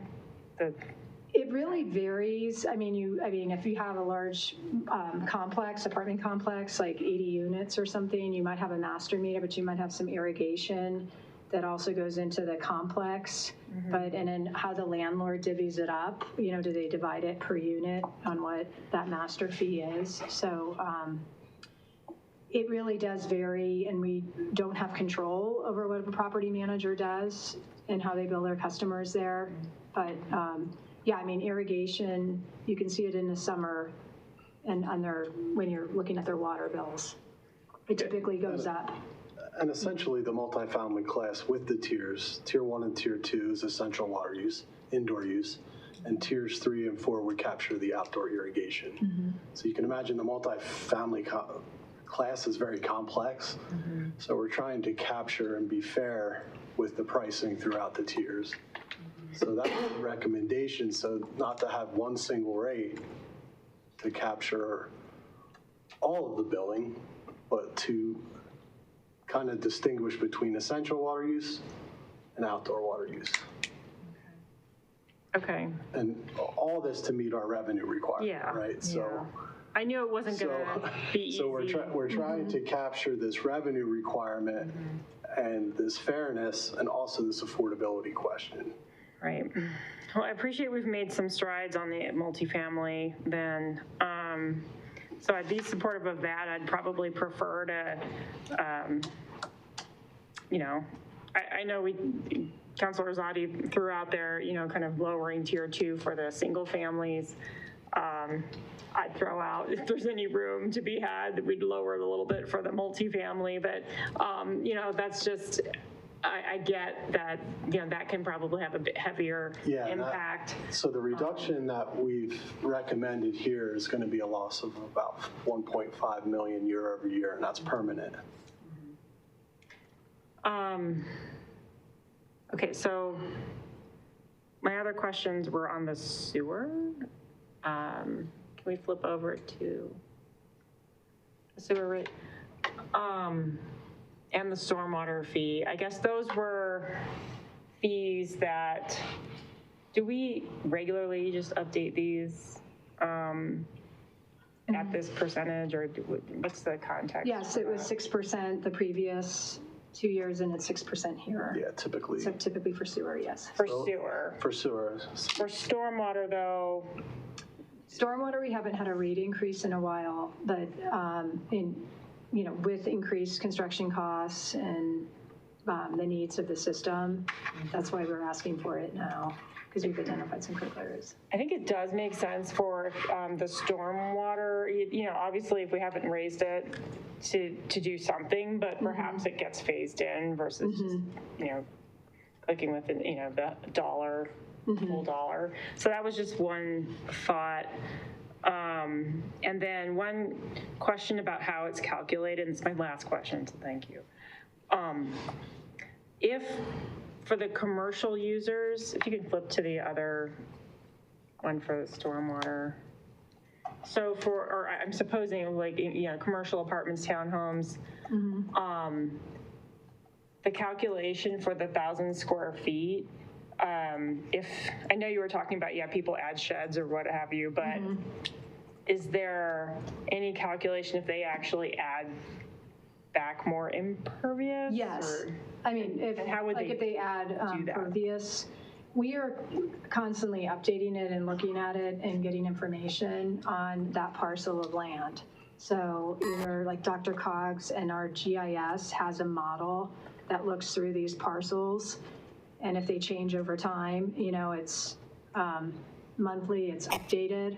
So it could capture that area when they go through that modeling. So it's per individual parcel. So if you have a Walmart and it's on there and they took out some parking lot and they put some landscaping in, it could, with that modeling, change it over time and come into this calculation. It would be less impervious area than if you're adding ways for water to soak into the ground.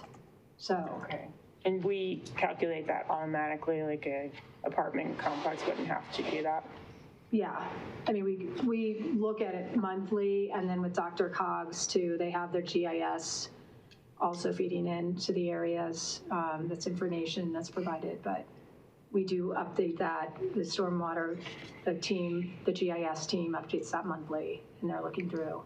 They also find anomalies, and yeah, just on a routine basis going through that. And it's really, every parcel is different, so that's how it's calculated, if that makes sense. All right, thank you. Thank you.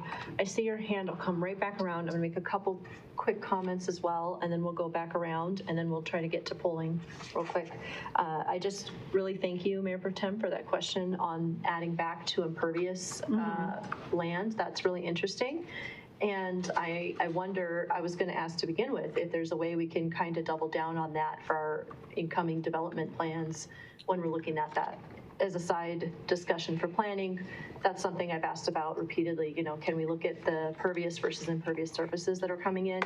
And we were already, I think, 33% over our plan that was made back in the 70s for how much ground that is impervious, right? And that's affecting our floods, districts, et cetera. And so it'd be interesting to see the planning commission just kind of take a look at how do we double down on either the discount to adding back or the cost to adding land that, is covered.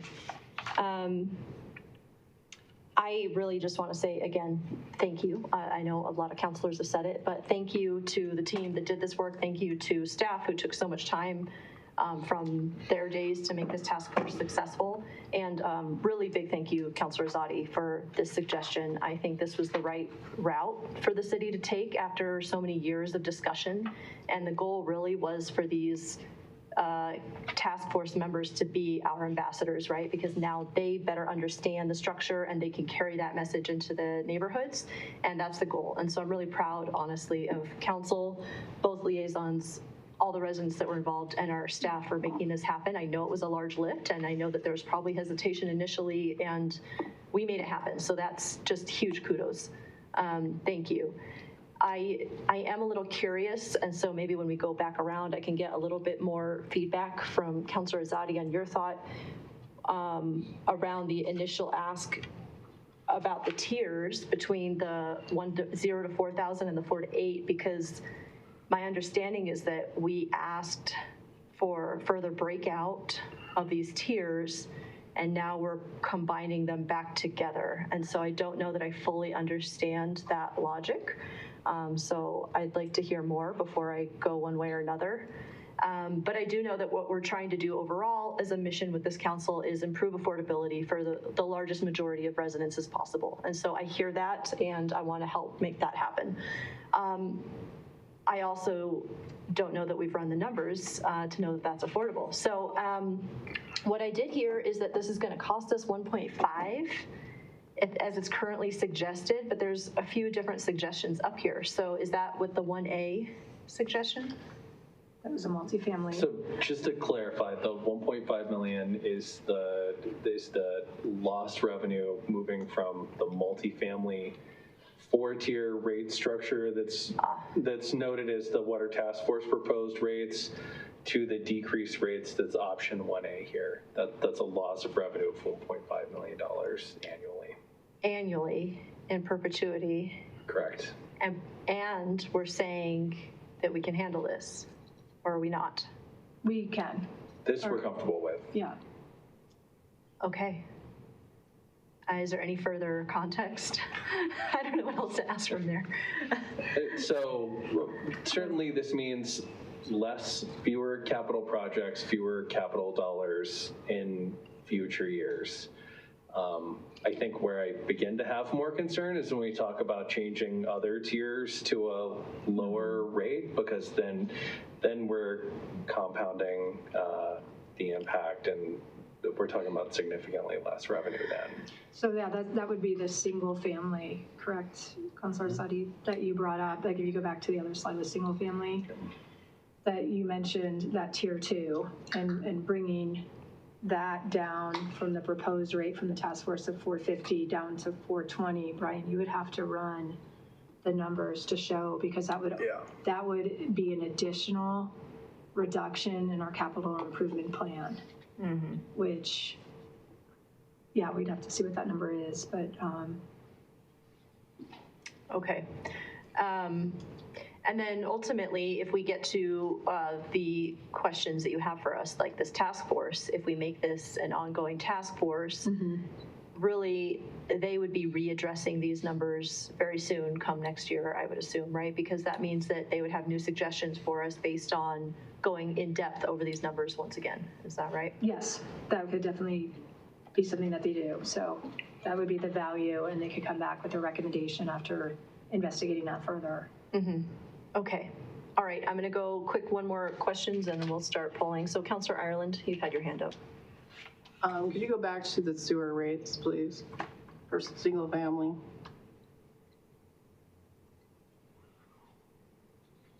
Okay. So the water rates on the first tier, people are going to save $1.92 a year. Are we really serious about affordability?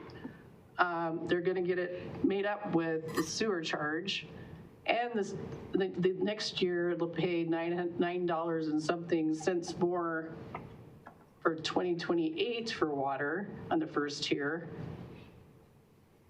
And also, landlords do not always give the savings on water. Sometimes landlords pay the water. I've met that even in HOAs pay the water. So to say that multifamily should have a lower rate, the landlord may just get the money. I don't think we think through this stuff. I don't mean to be rude, but I've been dealing with this and people upset for many years. We have a recall over this, just to let you know. There's some people that are not here anymore because of it. So $1.92, but they're really not saving that because it's made up on the sewer rates. So no one's saving, just so you know. Everyone out there, no one is going to have their water rates or their bill lower. Except for maybe multifamily, who may not even see the money because their landlord may take it. So I go back to what I said at the beginning. I will not approve more than a 4.5% increase across the board on the rates structure we had, or we have right now. Because that was what was promised to the people. And I didn't even accept that because I didn't even want this so-called drinking water, that's a water treatment plant, by the way, 2 years ago. But you all accepted it, except for Jack. So I am going to stick to 4.5 because that was what was promised. And that is what staff in the task force said we could do. Still. And $1.96, I don't think is going to make a difference to a whole lot of people out there. $1.92, sorry, 4 cents. And I'll pause again. Is that information all correct? Are we able to? That's if you use 4,000 gallons. If you use 1,000, it's less than that. I may be able to help with a broader perspective. So we have 3 utilities at the city: a water utility, a sewer utility, and a stormwater utility. So all 3 of those are enterprise utilities, and each one has to balance its budget within itself.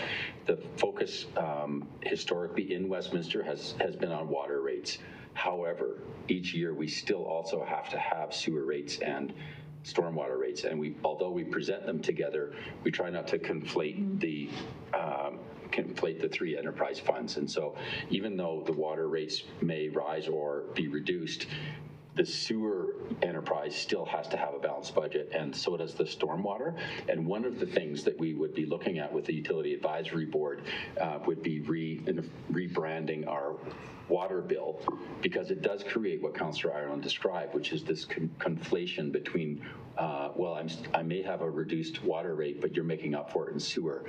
But we're actually not making up for the water rate. We're actually making up for lost ground on the sewer system. So the money goes into sewer, not water. So I just want to clarify that. But it's partly the way we structure it. We really create this notion that it's a water bill. So we'll work on that as potentially if council directs us to. One year they'll save $1.92, but the next year you're going to go up to $9 more or something. Thank you, Councillor. So the second point that was raised is around relative increases. So typically, historically in Westminster, water rates have increased every year. This is the first year where we would actually offer a reduced water rate. And so, although it may not be very much, it also might, for many people on the affordability side of things, they would be looking at what they didn't get increased, like, for example, Broomfield, right, double-digit % increases in their water rates. They didn't see that, and they saw a reduction. So although it's not a savings, it would be... Broomfield's is still lower than ours, even with their rates high, so. A lot less than a year-over-year increase, but that tier for, I just wanted to clarify how the structure works and why there are 3 utilities and why there's a lot of merit in a utility advisory board advising us on the other 2 systems as well at the same time, and then work on public education around how they're 3 very different systems. Right, I appreciate that. Just because for those listening, I want to make sure that we clarify everything that you just said. They're not thinking they're going to get a lower water bill, which they are not. Right. On any tier. Well, and to the whole process that we're doing, right? We're really committing to the transparency portion of this, which is, the water bill, as was just mentioned, as a whole, and versus we now can propose 16 cents a month. Can we stop interrupting though? Mayor, point of order. Can we can't interrupt the entire time. Everyone gets their time to talk. Thank you, Councillor. Thank you as well. No, but that's what I was trying to get to, is that the whole point of the whole process that we're doing is to provide that clarity and transparency for the consumer, which we can eventually get to if we can get these things in action and get a task force on board that can actually make these things happen. With that, Councillor Izadi. Yes, so to answer your first question on the tier 2, the reason why so we did have a significant effort within the task force to talk about affordability, and the lens that conversation came up was around size of family, right? So we don't have the data on size of family for Westminster, but there was a whole presentation. One of the task force members works in this field. She presented to the task force national data, state data on affordability from many different lenses with size of family in mind. And one of the insights that came up was, yes, 0 to 4,000 does capture the 50% of the indoor essential use, but that 4,000 to 8,000 tier accounts for a lot of these larger families, 2, 3, how many number of kids that you have that may use more. But it also came up in the task force that a lot of larger families don't necessarily use a significant material amount more than smaller families, indoor use. Where we saw the biggest differences in water use was between tier 1 and 2 versus tier 3 and 4. And that's where the inference came up that the irrigation users, the heavy irrigation users, but by the way, the term abuser was used one time by a resident, not by staff, right? But these heavy irrigation users fall in tier 3 and 4. 90-something% of them are in those tiers. That's why I wanted to make sure that for tier 2, we can capture a lot of those larger families that are using water the right way, which is for indoor essential use. And so bringing it down to the same, so 416 would bring that equity, if that makes sense. That's the first piece I wanted to talk about.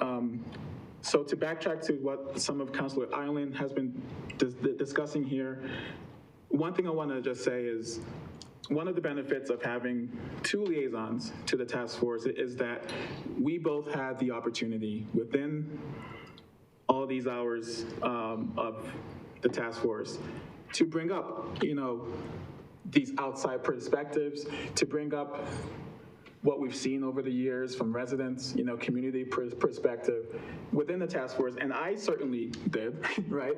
But if Councilor Island has all these criticisms, it didn't come up in the task force. And Well, you weren't there when I Counselor. brought up these things.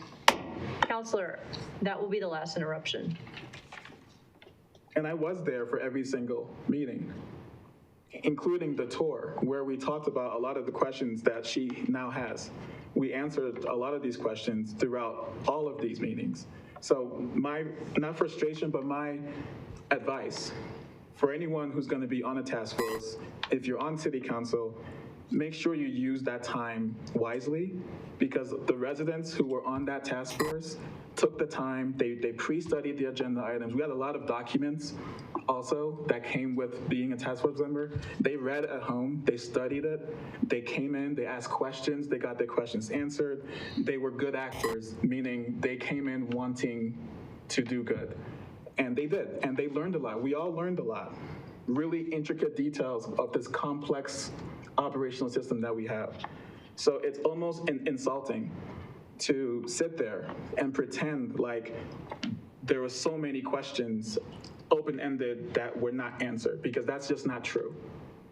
It was a really well-run task force, well-run by staff, well-run by the consultant that was there, who was not paid $250,000, by the way. What we need to do better as a council is just to stay away from the propaganda language, from propagandizing really important elements, such as the water system and what we pay rates and how it was paid, because there is no conspiracy here. So for anyone listening, so I heard that, so Councilor Island does not accept what she's seeing. She wants to only accept a 4.5% increase that was promised a year ago or two years ago. I don't accept that, because that assumes that every single tier needs to go up 4.5%, and I don't think we should have a water increase of 4.5%, because what we're proposing here is a decrease. As you heard the city manager, we are proposing for the first time in the history of Westminster, repeat, the first time in the history of Westminster, we're proposing a decrease in water rates for essential water use. And what's happening? By the way, let's take a step back. What is happening? We are in a drought, a significant drought. Water is becoming the most precious and limited resource that it is the most precious resource that we have. So that means our heavy irrigation users who are in 3 and 4, by the way, you heard earlier, everyone gets these savings. Whether you're using all your water every single day, 24/7 to water your lawn or not, you have to go through tier 1 to get to tier 2, to get to tier 3, to get to tier 4. Everyone will get a benefit here. So we're saying, no, we don't want the old promise of 4.5% across everybody. We want you to have savings. Even you, who's using 24/7 water, whoever you are, right? But if you do use that much water, where you get to tier 3 and 4, you're using 40,000 gallons. There's probably reason. Some people don't have a good reason, by the way. Many residents, many in terms of not thousands, but so I think it was 1%. 1% of all residents fall in tier 4. 1% of every single resident will hit tier 4 may hit tier 4 at one point, right? So all we're saying is, if you hit 3 and 4, you should pay your fair share. The majority of the citizens, 80% in tier 1 and 2, should not be subsidizing, who are using it for indoor use, which is what people care about the most. Those people should not be subsidizing someone who's using endless water in a drought, knowing we have a limited, finite resource of water. That's all we're saying here. And we're proposing a decrease for those residents, which makes up 80% of all our residents, that you guys shouldn't be paying for it and you should get a lower rate, especially now in these 2 years where the economy is the way it is. So I think this is a responsible plan, and that's what I wanted to add. Thank you, Counselor. Okay, if we have last minute comments, we're going to keep them to under 3 minutes here, and then we're going to go around and start polling on the different items. Mayor Pro Tem. Thank you. That was really helpful, Councilor Zadi. I just had a question, actually, and it's more about, I know we want to help families. I think both Councilor Zadi and Councilor Ireland were both kind of, trying to increase the amount of people that would save money. I'm just curious, Tier 3 is huge. We used to have a cutoff at 20,000 gallons, and we changed that several years ago. I don't know if it's better to, for me, I prefer that we just do Tier 1 reduction. Everybody gets it, great. But if there's more of a consensus that people want to help Tier 1 and 2, should we be looking at Tier 3? I don't know if that was evaluated as part of the water task force or not, but yeah, I'd be curious to hear. Mayor Pro Tem and Mayor, may I address, this has come up, and also for Councilor Zadi's request. I believe the team would have to remodel if we were to alter the rate for Tier 2 to match Tier 1 because it is a balance of revenues and expenses on this equation. And when the task force looked at the model, and the team will correct me if I'm stating this incorrectly, they did look at that balance. So they balanced the way that Tier 1 and Tier 2 were rated against how Tier 3 and Tier 4 were related, noting that it was incremental, right? So it is a complex water model exercise to change a tier rate. And so unless the staff advises differently, if council so directed in support of Councilor Azadi's recommendation, we would likely have to bring that back to you, and we may have to seek a revision to the other rates to balance the expenditures and revenues in the utility. That would also apply to a change in the structure of the rate for Tier 3, which is why I answered then. Yeah. Okay. Anything else? Okay, thank you. Councilor Ireland. I know you're upset with me, all of you, but we have a water treatment plant to pay for. And if we all quit using water, it's not getting paid for. Water pays for the plant. The plant was $263 million plus interest. So these so-called water abusers, if they don't use water, the plant will never get paid for by 0 to 4,000 gallons a day. And so we have to think of that. Every time we make people conserve, then the rates go up the next year because we didn't make enough money to pay them for the water treatment plant. And that is why I'm concerned about this drought. Is how are we going to pay for the plant if no one is watering? And that is my concern to all of you listening out here. And the reason, and then we always stick it to the people that are watering, that are paying for the plant.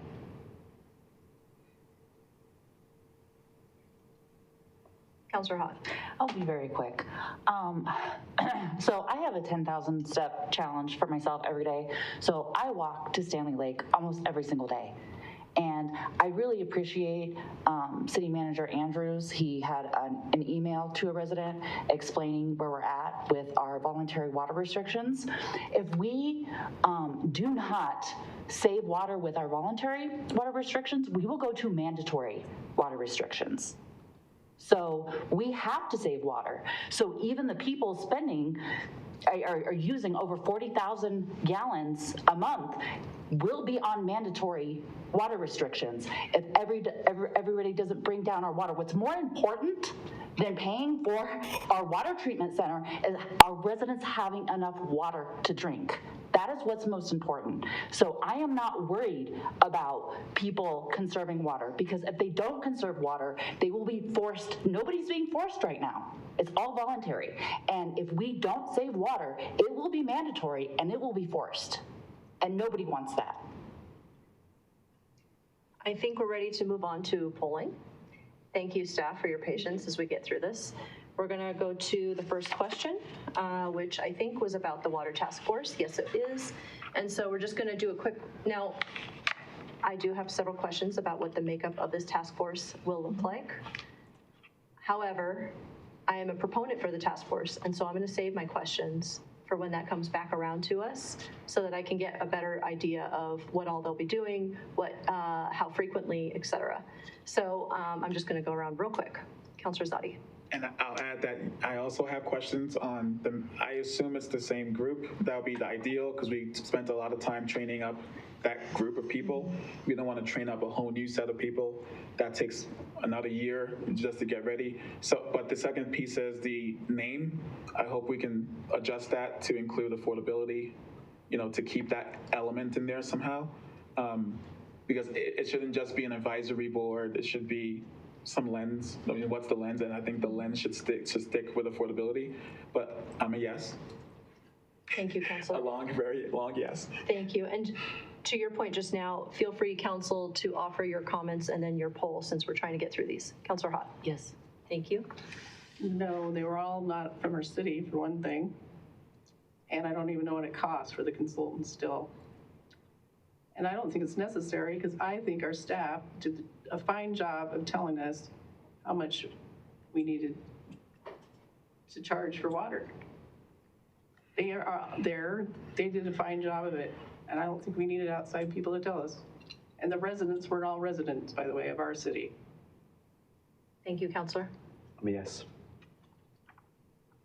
I'm a yes, and I just had questions about the composition if we're going to expand it. So I love that we have people that can serve on it, but if we're expanding it to energy, I'd love to see some expertise brought in for that. That's a very good point. And then my comments are just, I'd love to know, is this going to be operating throughout the year, 12 months, or is it, 3 months around the budget cycle? And then, the cycle as well as to Councilor Zadi's point, the makeup. Just some questions on that and on how we look to make it up. But it sounds like that is through. And so to question 2, water rates and structures for 2027 and 2028. And so I'm going to assume that we are voting as a council or polling on the first suggestion versus the 1A suggestion, or are we simply going ahead with 1A? Is that the question? I think 1A, Mayor. Okay, thank you for that clarification. Okay, Councilor Zadi. Can you go back to that on that slide? The single family or multi-family portion? So we're doing single first and then multi? So, Yes, sorry. So if it's single first, so my suggestion is that tier 2 be 416. Do you want me to vote on this to say no first, or do you want to just? Yes, let's get through this. So I was hoping to go through all of them at once, but since we're breaking it out, we'll just have to break it out. So, okay, single family. So 1A, single family, no. Councilor Hott. No. Councilor Ireland. No. Yes. Okay. Yes. I'm also a yes, and of course we do not have Councilor Brajas to help us out here. And so I'm not sure if we want to just bring this back around perhaps when we have further discussion. I realize that we're going to need further discussion regardless. So I'm going to move on to keep us rolling. Can I just Yes. suggest that if, when you bring it back, you could take a look at the impact to what is proposed, and then we can make a decision with that info. We can do that. Thank you. Okay, and then the multifamily.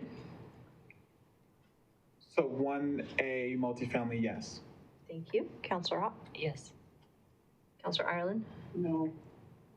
I don't think we can do that without adjusting what 1A said before. For a single family, you have to adjust everything to adjust something else, so. Thank you. Councilor Johnson. Yes. Mayor Protem. Yes. I'm also a yes, and so 1A, multifamily. Can we vote on the single family suggestion? Yes, let's go ahead. Single family suggestion to go to 416, which clearly Councilor Azadi, I think you're a yes. Yes. Councilor Hott Yes. and Councilor Ireland. No. Councilor Johnson. It's really hard to vote without seeing how that also changes Tier 3 rates. I agree. Yeah. So I think we're just polling to figure out if they're going to bring that, but yeah. Well, sure. Yeah. I'm a yes for them to model it, but I wouldn't say I'm a yes to change it until I understand the impacts on Tier 3 rates. Yeah. Okay, no. Mayor Pro Tem? I'm a no on this, and I don't know if it even matters whether we can afford it or we have to make other changes, only because I'm just thinking about the dynamic, the broader dynamic of we are in a drought right now, and so just, I love that we are reducing water rates, but I want to find a balance in doing that for essential use versus, additional use, because I want us to still price water as it should be priced. So that's. Thank you. I'm in a similar boat. I think it's incredible that we are really prioritizing essential use, and we've somehow found a way to bring that down. That is what I want to be able to provide for residents, those who are truly, truly hurting the most. However, we have a budget to meet, and I will not be the one to vote for something that could put us into any kind of trouble. When it comes to this, I want to make sure that we're responsible with our finances as a municipality. We have the budget revenue to meet every year, and we don't want to find ourselves, I won't say names, but in the situation that some of our neighbors are in. So I'm a no. Okay, bring me back to where we need to go. Thank you so much. Sewer rates. Did we get through all the water rates and structures? Thank you. Yes. Sewer rates. Do we want to go back to that slide to help folks out? Okay, Councilor Azadi. Yes. Thank you so much. Councilor Hott. Yes. Thank you. Councilor Ireland. This is a 6% increase just the first year. When you ran all the numbers, this is what you need, huh? Okay. Yes. Thank you, Councilor. Yes. Yes. Okay, I think you have clear direction there. And then question 4. Stormwater. Stormwater. Thank you so much. I'm just a glance at this myself. Councilor Azadi Yes. and Councilor. Councilor Ireland. This is a 16% increase. If we have no water storming, do we really need $7? That's my question. So far, we haven't had much water for stormwater. So is that really needed? You just think because we haven't had it for so long, we need it? Yes. And then it needs to go up that much another year? I think something to just add that I should have mentioned, but the stormwater, like these buried, run under the streets. And so as we pave and repaving and that, we want to make sure that we're not having the stormwater deteriorate so much that it's impacting our streets. So it's kind of like thinking about it as one system. And even though we're in a drought year, I mean, there's flash floods. I mean, there's going to be snow soon, hopefully. But the drainage mitigations and the preventing floods, just something to think about with the streets and how that impacts the whole system to maintain it. Well, I'd be fine if we could keep it 7 for two years, because that's a huge increase, 17%, and then another at least 17, about around 16% probably. Anyway, that's a huge increase all of a sudden. Even though we only say it's $1, we're only saving $1.92 on water, but we're raising these. So I'd go for it if it's $1 for both years, but not as it stands. Thank you for that commentary. Yeah. Councilor Johnson. Yes. Mayor Pro Tem. Yes, I'd phase it a little bit, but yes, overall. Okay. Which leaves us somewhat split on these comments, but I too would love to see it a little bit more phased. Maybe if we needed it to be 1.5 for 2027, and then we didn't touch it until until the next go round. I feel like that's almost kinder to residents instead of suddenly raising it year over year when it hasn't been touched in so many years. That's my recommendation, but overall, yes, if we don't come back with anything better, but I think this gives you a little bit of feedback for, when we come back with those other recommendations, if we could do something here to help it, half of us would love to see that. Okay, is there anything else we haven't covered? Nope. That's it. So is it coming back for single family? Well, there are enough items that have to come back to us, regardless. I think we've got 2 or 3. Jody. And Mayor, may I ask then for council clarification, moving forward, we're striving to improve how we bring agenda items back for you, in which format. And so it sounds like what I would recommend is we bring this back for one more study session with recommendations based on everything council asked for and commented on tonight. And you would consider that in one more study session and then give us direction to go into public meeting. Thank you, City Manager. I have a feeling that we're going to be in agreement. I just want to offer one other option for council if we're comfortable with that. Whereas I think we have enough feedback if staff provided us with an agenda memo and we were comfortable, if there was further feedback from council, that gives us the chance, and then it could go to us at the dais to help make things smoother. So if we're comfortable, which I see some head shaking, but they have the rate structure and the proposed numbers and different options to offer. So any thoughts on that, Councilor Zadi? So I think because of the sensitivity of this, it should come back one more time, and to give Councilor Barajas one opportunity as well. So usually I would be, let's expedite, let's get to it. But I think that this is one of those we should slow down and do one more. Understood. Thank you. I agree. Of course. And okay. Perfect. Well, then you have that correct. Thank you so much. Team, thank you. Sincerely, appreciate you. Thank you. Can we get a 5-minute break? Yes, let's take a 5-minute break and we will reconvene in just a few here.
About rules. All right, okay. All right, we back. Ready? Yep. Welcome back. That brings us to our next presentation, City Manager. Mayor, thank you. I'll turn it over to Dave Frankel, who's going to introduce the team, and then we're going to jump right in. Thank you, Mr. Andrews. Thank you, Mayor and Councilors. Tonight's item, the discussion of a proposed noise ordinance, is follow up from June 22nd. On the June 22nd agenda, thanks to Mr. Munch's efforts, we had an item to consider, which was modeled after the state's noise ordinance, and Mr. Munch adapted that model to the city by, I think, consulting with our planning department and finding local zoning designations in Westminster and substituting the state's designations out of there for the Westminster designation. So that was intended, I think, to be an option to consider. And I think that tonight we are interested in getting feedback, but also I think that the original model could be a useful tool in the city's belt, so to speak, in that, we do have, as the agenda memo details, and I'm sure that the chief and Ms. Roth will address, we have 8 other ordinances that the city uses to address noise-related issues.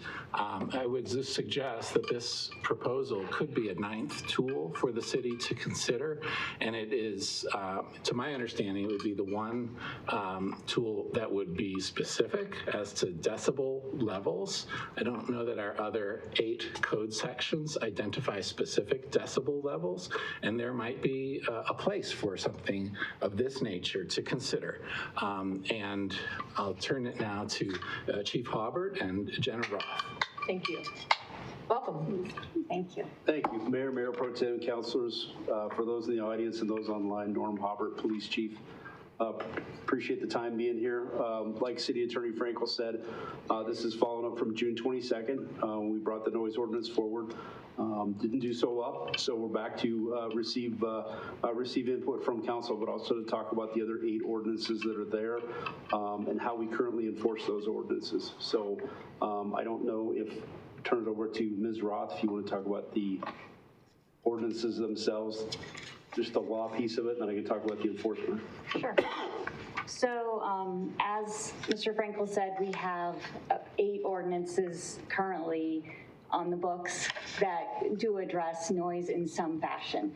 I think, and Chief Hobart can probably talk more, but I think the main one that we would look at is the disturbing the peace, which is it's very short. It shall be unlawful for any person to intentionally, knowingly, or willfully disturb the peace and quiet of another by unreasonable noise.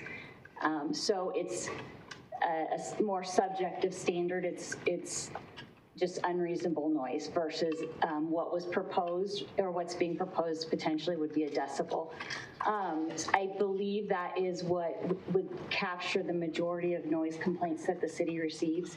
Second to that would be animal noise. So there's a specific ordinance on the books that does regulate animal noise, and again, not a decibel limit to that. It's unreasonable. So another ordinance with a reasonableness standard, specific again to animals. We also have a vehicle noise ordinance that is actually through the model traffic code, and that specifically addresses mufflers. And Chief Hobart and I were kind of talking in preparation for this as to what would be the biggest noise issue coming from cars, from vehicles, and we identified mufflers and street racing. So while street racing doesn't have a specific noise component, I don't think, it is something that is considered when we do use the street racing ordinances that are in effect, including the abatement that was passed maybe a couple of years ago, a year and a half ago or so. So that would be the vehicle piece. And then there are several other ordinances that deal with businesses, so through the licensing process, including the ODPs and business licenses in the sense of liquor licenses and well, any business license you have, it could be regulated if it's disturbing the peace. So we could take action against someone's license, business license or liquor license, for noise issues. The rest of them have to do with zoning standards and oil and gas regulations. Those are outside the scope of the police department enforcement, but there are noise standards in those ordinances. From what I could see on the zoning and standards for official development plans, that did have a decibel limit in it. But again, I can't really talk to the enforcement of that. I don't think it's used often. We would go back to the disturbing the peace, the animal noise, and the vehicle noise that would be used the most. To Ms. Ross' point, the three ordinances that we do use commonly at the police department are the Model Traffic Code 225, which is for the mufflers, disturbing the peace, which is 623, which is we use primarily for most of the noise disturbances, or the animal noise, Municipal Code 677. The animal noise, I would say, is probably used most often from animal management. When they're not on the clock, patrol officers respond and do issue summonses or issue follow-up for animal management to follow up with the owner of the animal. But a majority of our calls are handled via disturbing the peace. One of the things in preparation for tonight, I did do a non-scientific, unofficial survey of some of the surrounding agencies. Surveyed 21 of our surrounding agencies. This isn't really going to help the cause. 12 of them have standalone noise ordinances with decibels. The other 9 do not. So it's kind of a mix between those. Adams County, Thornton, Northglenn, and Brighton all have decibel levels set in their noise ordinances or have that as a piece. Commerce City, Federal Heights, Broomfield, Jefferson County, Arvada do not. Lafayette and Louisville do not. Denver and Aurora do. So it's really kind of a mix, not necessarily by size of the city. It's just kind of a mix all over the place. When we talk to two of the agencies that have these on the books, they have difficulty enforcing based off of the noise level ordinances. And a lot of that comes down to they're trying to capture the vehicles, but then you have, if outside wind is more than 5 miles an hour, kind of negates what they're doing with the decibel meter. And then you also have the challenge of trying to measure something as the officer is driving around. You can't have the decibel meter hanging outside the window because if you're going more than 5 miles an hour, kind of is obsolete as it relates to that. One of the other challenges that we have in the enforcement piece of this is when you have like a speed gathering device, like a LiDAR, which is similar to a radar device, it shoots out light to the target and then it bounces back. That measuring device knows what it's putting out there, what it's the speed that it's going out, and then collecting it back. So it's a measuring device that's certified through the Department of Agriculture, but also is a known commodity when it leaves and when it comes back. One of the issues with the decibel meters and the noise, the concerns there is it's unknown how that's being gathered in that aspect of it. It's obviously gathering the noise and registers on that. But some of the issues that they have with that is the topography and some of the other surrounding pieces. Are you closer when you're measuring that? Are you closer to two buildings where those sound waves come in, and are they reverberating off of those? Some of those things you can't capture. I'm sure there's fancy equipment out there that can capture that type of stuff, but nothing that we as a police department will be able to use in enforcing some of these laws. So those are some of the challenges with the decibel meters. The one piece with the decibel meter is it's very objective. It's a very clear threshold, and here's what it is, and here's what it isn't. So those are some of the things that we've done kind of in prepping for this, hoping to maybe find a little nugget in there that, hey, we should really consider this, but doesn't seem to be a golden nugget out there. So I'm just looking for council direction, thoughts relating to what we're currently doing or taking direction on what we can do moving forward. Thank you so much. With that, I'll let council lead the discussion on questions. Councilor Hott. Yes, my question is, if we currently have 8 ordinances related to noise, what does this 9th ordinance do for us that the prior 8 do not? I would say it gives us another tool in the toolbox. I don't know that it fixes everything. It's not the golden bullet, if you will, to cure everything. But it gives, as it relates to going out to a house, to a business that is having a noise complaint, it does give an objective level that we can measure and that we can show them, hey, you're 20 decibels over this, that type of thing. Where it's more objective, where the current noise ordinances are somewhat subjective if it's disturbing your peace. Yes. Right, but I'm hearing that the decibels are hard to enforce, so I'm having a hard time seeing where this is beneficial. I think the decibel would be difficult in a situation with a car versus using it in a land use type situation would be easier to measure. I think that was what you were talking about, was trying to use that as a measurement for noise from a vehicle.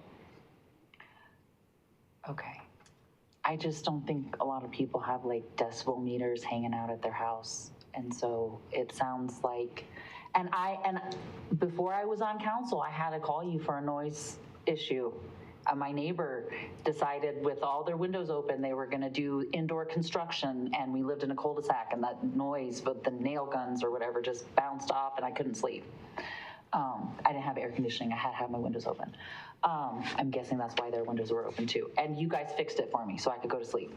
And I didn't need to have a decimal meter and be like, they're over however many decibels. So I guess my question is this something that you feel would honestly make a difference in how you deal with noise day to day in your position? I don't know. I think there isn't going to be one law that we pass, as we've all seen in the laws that are on the books. There's not going to be one law that we pass that is the miracle solution to any problem. I think with what we have and I'm just going to call it the good neighbor solution, in the sense of, take your point as an example, Councilor. If we come out there and we have a noise issue, and it is that egregious, we're more than willing to issue a summons to have that go to court. More often than not, what ends up happening is when we get out there and we observe the noise violation, we go out there and talk to the neighbor. Hey, can you do this? Can you not do this? Here's the 9 times out of 10, it's settled that way, and 9 times out of 10, they haven't realized that they're causing a disturbance in that aspect of it. Now, you get the one neighbor that doesn't want to turn it down, wants to continue the construction, wants to do those things. And if it disturbs your peace, that's something that we can absolutely, escalate that to writing them a summons to having them appear in court. Those are few and far between, just from our current deals. It does give us another tool in the toolbox, but I don't know that it doesn't solution everything. Right, I'm not saying that it does solution everything. I'm just saying it sounds like we have solutions, and I'm just wondering if this is beneficial or if what we have right now is enough. I guess the other thing I would say, I think we have a good mechanism in place, is my answer. I think the one concern that is going to be there regardless of which ordinance we have is, if your peace is disturbed, do you want to appear in court? And regardless, we're going to have that regardless of what type of summons we're going to issue for that. The request is that you as a witness or a victim, depending on how you want to look at it, are going to need to come to court to testify that this disturbed your peace, or that you did hear this and you called us. We came out there and we verified it with a decibel meter, or we came out there and verified it and said, this is unreasonable. And so that is always going to be a piece with our judicial system. And I'm probably getting out of my lane and talking more attorney speak here, but that's always one thing where it is a concern or potential problem for that, but that's, in my opinion, that's most any ordinance that's out there where do you want to be a witness to this? And some people don't want to. So if you have a decibel, sorry to interrupt, No, but I just want to make sure I understand. So are you saying that if you go out there and you have a decibel meter and you determine that it's above the amount that we set, then somebody doesn't have to necessarily come and be the witness? I get some of this, and I would turn it over to the attorney. Some of this may depend on how it's written.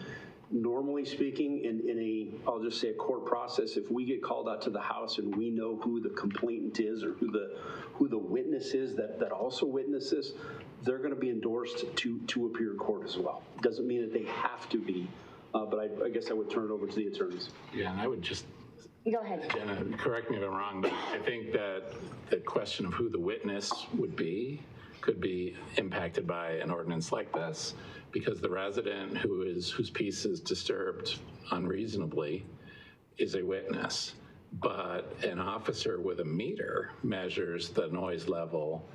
That officer's the witness, because that officer has a measurement that demonstrates evidence of a violation, which could be presented to the courts. So you have a potential there of maybe sparing the neighbor, the homeowner, from being the witness if the officer is the witness with the meter in hand. Okay. Thank you. That's what I was wondering. Anything else? Councilor Ireland? I just want to give a frame of reference. 50 to 65 decibels we're talking. Vacuum cleaner 70 to 80. Lawnmower 85 to 100. Of course, the trains and all that, we couldn't even, and concerts 110 to 140. I don't want to become the tattletale city where our neighbors are telling on each other just because the decibel levels are so low that we're recommending here. You have to have some common sense, and hopefully neighbors, when they're aware, like you tell them, do you know that this is affecting your neighbor? Or the neighbor tells them, can you not do this anymore? It's affecting us. Hopefully we can work this out as neighbors instead of calling the police for everything. So I'm for what we have. Okay, any other questions? Councilor Johnson. Thank you, Mayor, and maybe this is for the city attorney, but it's probably a little more statement than question. But the way I look at this, to the chief's point and to the city attorney's point, is like, how are we classifying something as an offense, whether it's civil or criminal? Is it when it affects someone, or is it when it occurs, right? In this theory of victimless crimes. So if you make a noise and it is above, it's 70 decibels, me with my loud leaf blower, which is very loud.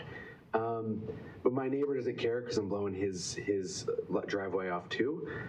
Under the current ordinance, because I'm not disturbing my neighbor, it's not an offense. Whereas if we set strict limits, it is. Now, obviously, we have good police officers and they're not going to drive by and give me a ticket, but they could. If they were standing in my front yard and they read that, they could give me a ticket even if I'm not harming anyone, because my neighbor likes that I'm blowing off his lawn. And so the way I've kind of grappled with this is understanding I do want to address problems with noise in the city. I hear it, I'm a resident, whether it's fireworks or trains or airplanes or cars. But I don't want to create ordinances without, that create, in my mind, victimless crimes or victimless offenses, because these are civil offenses, and create a system where, without even harming someone, I'm now getting violations against the city.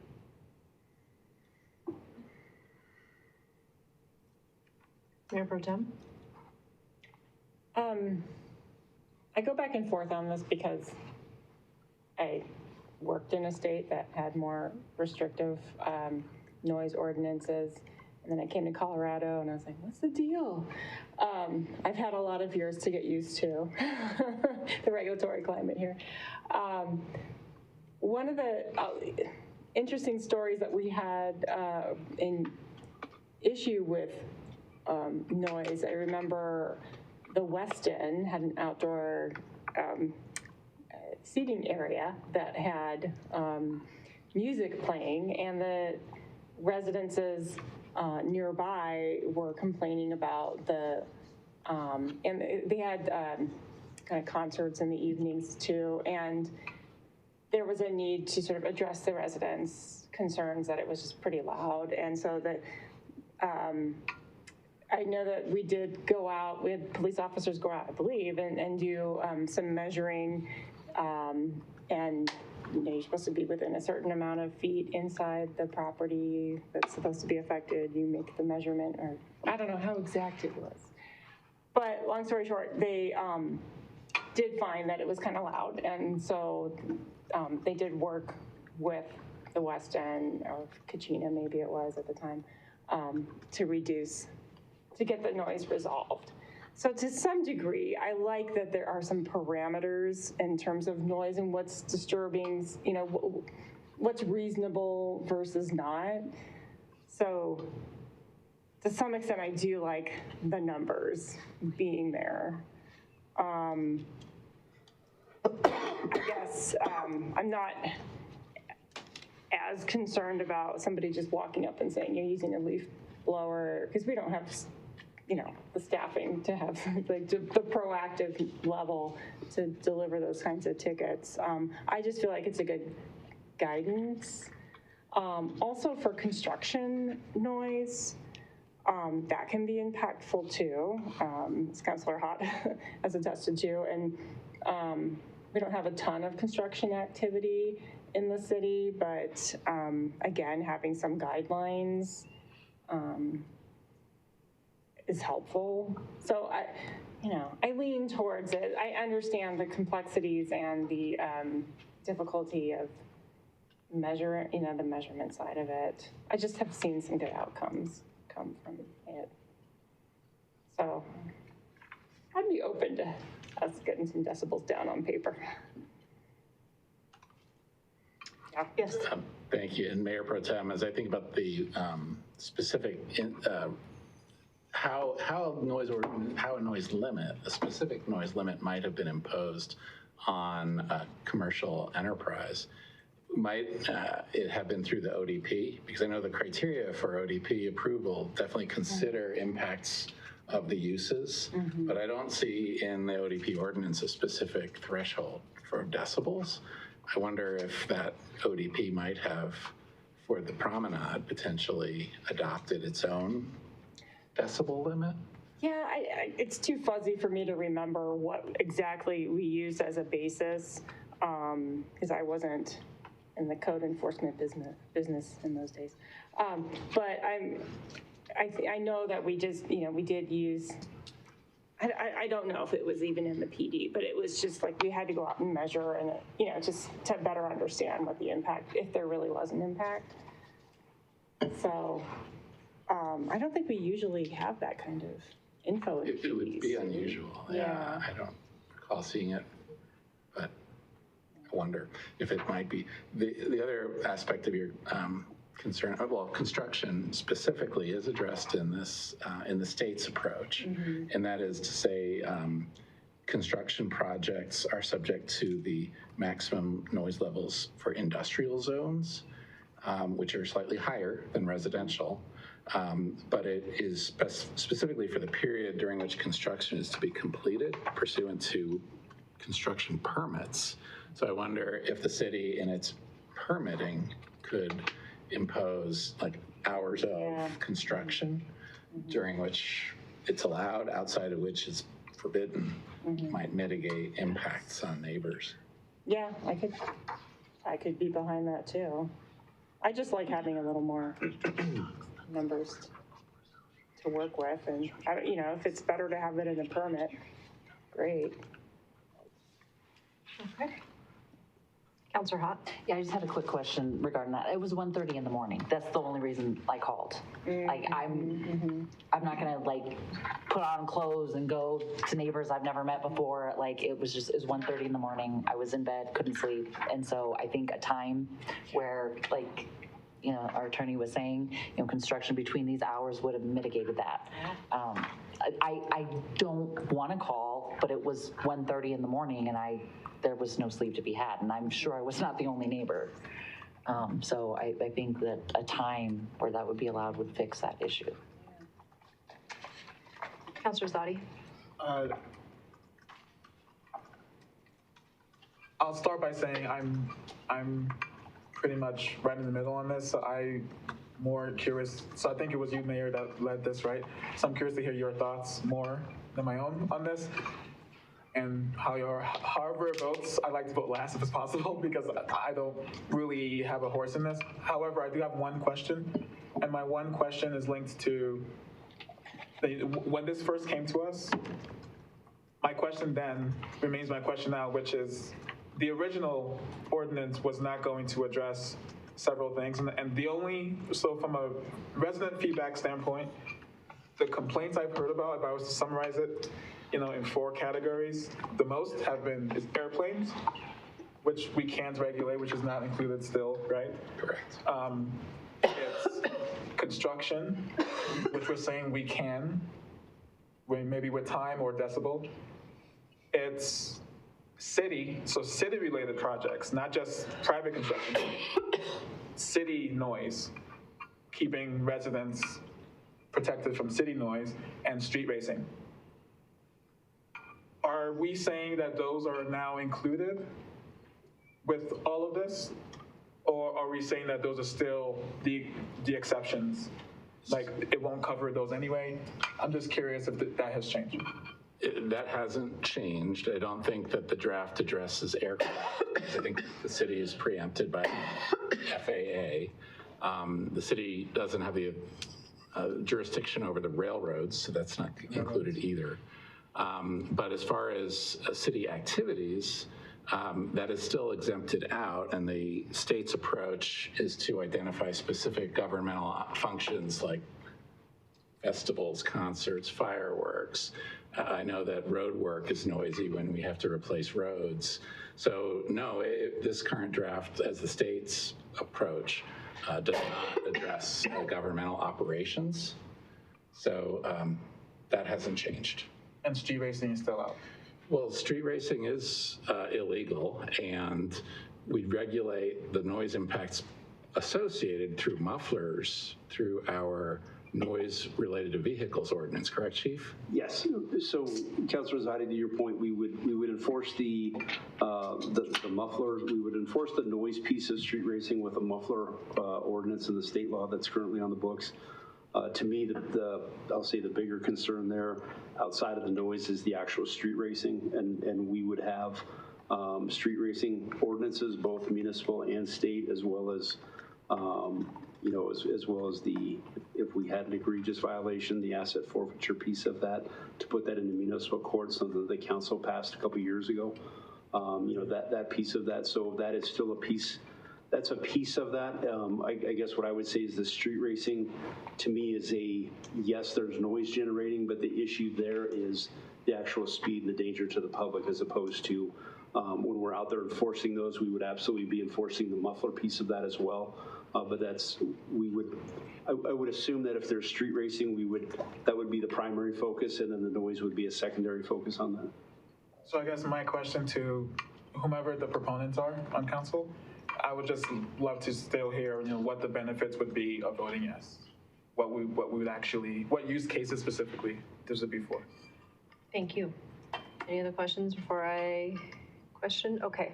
And before I add some comments, I just want to ask, I think I've asked this a few different ways and it's still fuzzy. From a technical standpoint, with the decibel readers, if they are in one location, like a city building or cop car, and cars speed by, because I've heard, you can't use them if you're chasing a car, which makes sense. But a car speeds by, can that be read? I don't know. I mean, as far as I'm assuming the way the machine works, I would say yes. I don't know when you get into courts what some of those mitigating factors may be, but I would assume the machine would read if a vehicle was driving by at an excess of decibel meter or decibel level, that it would read functionally on the machine. Yes. Thank you. That's my understanding from reading from some other municipalities. When I initially got on council, I mean, there's several things I wanted to tackle, but primary focus were helping the unhoused, protecting our neighbors and civilians, and tackling speeding and noise. And somehow this has been somewhat outside of our grasp for a lot of different reasons, because it is a difficult one to chase, which I understand for all the obstacles. And I still believe that it is worth pursuing for multiple reasons, which is that it gives us I think it was our city manager who said in our strategic meeting when he was talking about something around transportation and I think streets, but it gives staff a North Star. Now they have a lot of areas that they are pursuing, and it is us saying this is a priority for us to figure out how to tackle, and we want to have a concerted effort in this area. And so this is now, yes, it's a tool, but it's also a North Star to say, okay, but this is a priority for council to figure out how to achieve more peace and more safety in our neighborhoods. And we also have some situations right now going on in our city that we have residents asking for help, right? They're asking us for solutions. And while we can't give them all the solutions as fast as we'd like to give them, we can give them help in making their case. And this is one more tool to help them make their case. I'd like to clarify this one more time because I asked in a one-on-one and then I asked on the dais, and so I'm still a little fuzzy on this one, but my understanding too, I believe, is that if we pull somebody over for speeding, that this could be a secondary offense, depending on, whether the decibels can be read. And what that would do, and I'll let you answer whether or not that's true, but what that would do is I would like to make a statement that when you're speeding from North Glen through Westminster and on to Broomfield, this is not a place where you can do that anymore. I think we should be able to make a stand and say that the safety in this city is extremely important to us and our residents, and we have stood for it for a very long time. And I don't think the conversation ends here. I think we all know that. I think we have a lot of more conversations we're going to be having on this topic, and so thank you for your patience as we work through them. But this is one more way for us to say, it stops here because I was fined this much, and the only thing that I have ever heard hurt folks who do things like that, and yes, I have conversations with people, is a financial penalty. So any feedback on those thoughts there, welcome. Mayor, I'll just say functionally, and I'll let the attorneys talk about the legal side of it, but I'll just say functionally, if an officer pulls over. There's a power outage all over the area. I've been wondering why we haven't been hit, because my house has been out for an hour. Oh. I imagine it was just because we had a generator. Nope, we hadn't gone out Now, just welcome to the power outage. This has been going on in our city for about an hour. Wow. I don't know. Is this the first time in history? Yeah, I don't think we've ever had power outage. All Are we right. still live? I'm guessing not. Well, okay. I would guess no. School's out.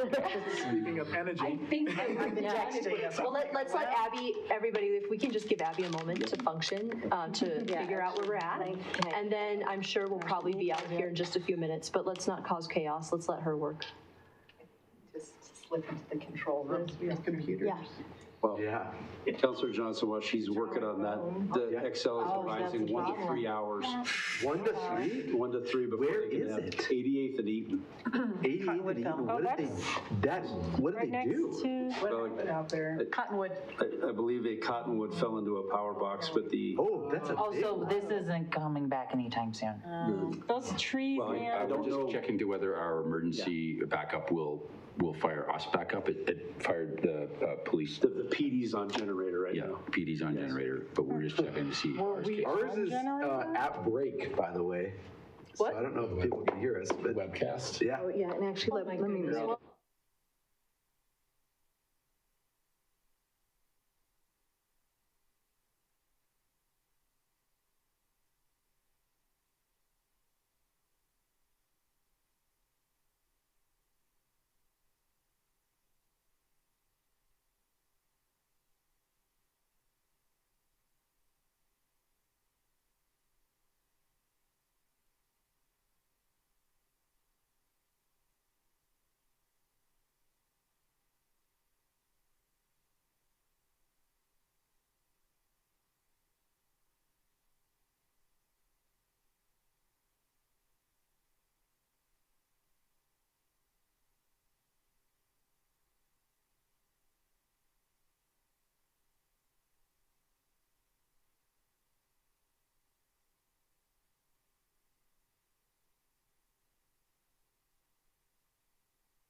Oh, okay, we're unmuted, so. All right, thank you, folks. Sorry about that brief break. That was unexpected. We had a power outage, and we will now have a switch of the agenda due to the fact that we no longer have power. So we will be extending the conversation around the noise ordinance until our following study session in 2 weeks. We will be postponing our final presentation for the evening also to our study session in 2 weeks, which is on updates to the Westminster Municipal Code to modernize tax administration. And this evening, due to the urgency of our executive session, we will go ahead and take a vote to enter into our exec session at this time. City Attorney. Thank you, Mayor. The proposed executive session is to obtain direction from City Council regarding identifying possible locations for future fire stations and administration buildings, and to instruct negotiators as authorized by Westminster Municipal Code, Sections 111.3, C2 and 7, and Colorado Revised Statute 24.6, 402, 4A, and E1. Thank you so much. We will now do a quick vote to enter executive session. Councilor Zadi. Yes. Yes. Yes. Yes. Yes. And yes.